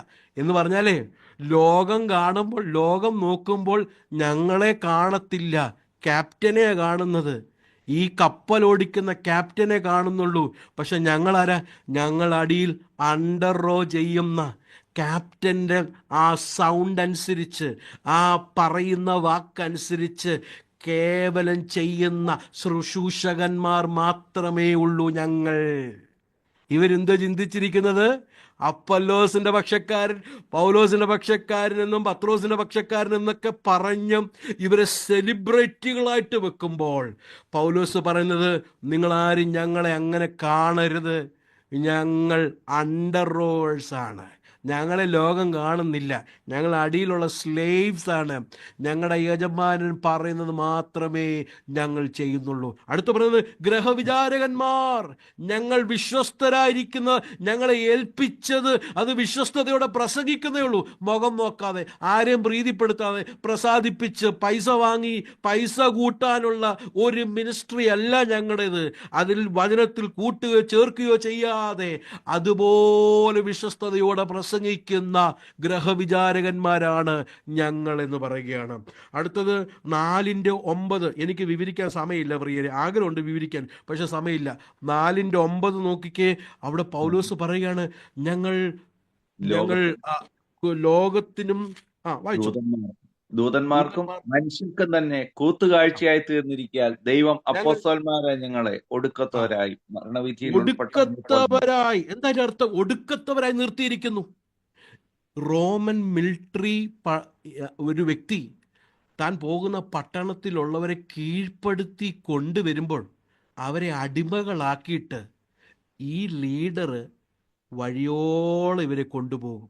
ഈ അടിമകൾ ഏറ്റവും അവസാനം കൈയൊക്കെ ചങ്ങലയൊക്കെ കെട്ടി ഈ ലീഡറിൻ്റെ പിന്നാലെ ഇവർ പോകും. എങ്ങോട്ടാണ് പോകുന്നത് അറിയാമോ? വലിയ ആംഫി തിയേറ്റർ ഉണ്ട്, അതിൻ്റെ അകത്ത് ഇവരെ കൊണ്ടുപോകും, മൃഗങ്ങൾക്കും കൊടുക്കും. പൗലോസ് പറയുകയാണേ, ഞങ്ങളെ കീഴ്പ്പെടുത്തിയ ഒരു ലീഡറുണ്ട്, ഞങ്ങളെ കീഴ്പ്പെടുത്തിയ ഒരു രാജാവുണ്ട്. ആരാ? ക്രിസ്തു എന്ന രാജാവ്. ആ രാജാവിൻ്റെ അടിമകളായി ഞങ്ങൾ ഇങ്ങനെ പോയിക്കൊണ്ടിരിക്കുക. എങ്ങോട്ടാ പോകുന്നത്? To die. Hallelujah Jesus. നിങ്ങൾ ഇങ്ങനെ വേണം ഞങ്ങളെ കാണാൻ. ഇതാ കട്ടിയുള്ള ആഹാരം, ഇതാ ഇതാണ് ഇവർക്ക് വേണ്ടത്. നിങ്ങൾ ഞങ്ങളെ ഇങ്ങനെ കാണണം, അല്ലാതെ സെലിബ്രിറ്റീസ് ആയിട്ടല്ല. ഇന്ന് വന്നിരിക്കുന്ന ഏറ്റവും വലിയൊരു പാളിച്ച, we have made pastors celebrities. അതിനനുസരിച്ച് അവരും തുള്ളുന്നുണ്ട്. നമ്മൾ ഡിമാൻഡ് ചെയ്യുകയാണ്, വി വാണ്ട് ഓൾ ദിസ്. അവരും നമ്മുടെ ഡിമാൻഡിനനുസരിച്ച് തരികയും ചെയ്യുന്നുണ്ട്. But praise be to God, ഒരു ശേഷിപ്പുണ്ട്. ആൾക്കാരുടെ ഡിമാൻഡിനനുസരിച്ചല്ല, ദൈവഹിതം പ്രസംഗിക്കുന്ന, ദൈവഹിതം പറയുന്ന വ്യക്തികളെ ഉണ്ട്. പെട്ടെന്ന് നിങ്ങൾ ക്ഷമിക്കണം, ഞാൻ അല്പസമയം എടുത്തുപോയി.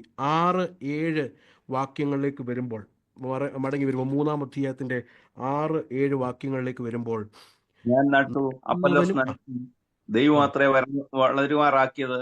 ആകയാൽ വളരുമാറാക്കുന്ന ദൈവം അല്ലാതെ നടുന്നവനും നനയ്ക്കുന്നവനും ഏതുമില്ല.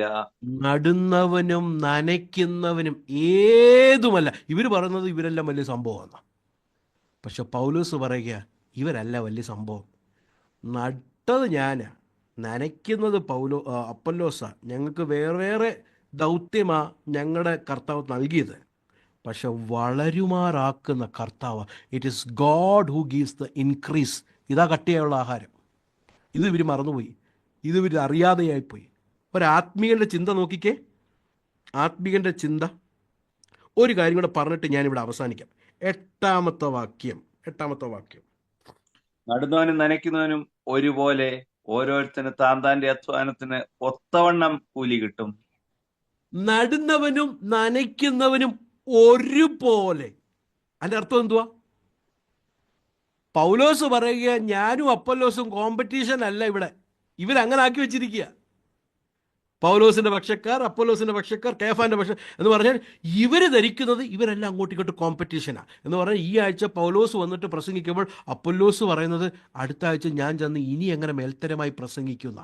കോമ്പറ്റീഷൻ അല്ല, നടുന്നവനും നനയ്ക്കുന്നവനും ഒന്നാ. ഇതെവിടുന്ന് കിട്ടി ഈ ചിന്ത? ഒന്നാന്നുള്ള ചിന്ത എവിടുന്ന് കിട്ടി? ഞാൻ വാക്യം മാത്രം പറയാം, നിങ്ങൾ പിന്നെ ധ്യാനിക്കണം. യോഹന്നാൻ 17:20-21. യോഹന്നാൻ 17:20 20-21 വാക്യം വായിക്കുമ്പോൾ യേശു പറയുകയാണ്, നമ്മൾ ഒന്നായിരിക്കുന്നത് പോലെ അവരും ഒന്നായിരിക്കേണ്ടതിന്. ഇതാരുടെ ചിന്തയാണെന്നറിയാമോ? ഇതാരുടെ മനസ്സാണെന്നറിയാമോ? ക്രിസ്തുവിൻ്റെ മനസ്സാ. നടുന്നവനും നനയ്ക്കുന്നവനും ഒന്നാ. We are one. We are one.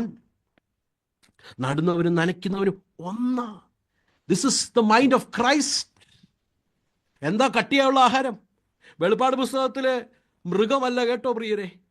അല്ല ദാനിയേൽ പ്രവാചകന്റെ പുസ്തകം വ്യാഖ്യാനിക്കുന്നു, അതെല്ലാം നല്ല കാര്യം, അതൊന്നും മോശമാണെന്നൊന്നുമല്ല ഞാൻ പറഞ്ഞത്. കട്ടിയായുള്ള ആഹാരം എന്ന് പറഞ്ഞാൽ ക്രിസ്തുവിൻ്റെ മനസ്സാ.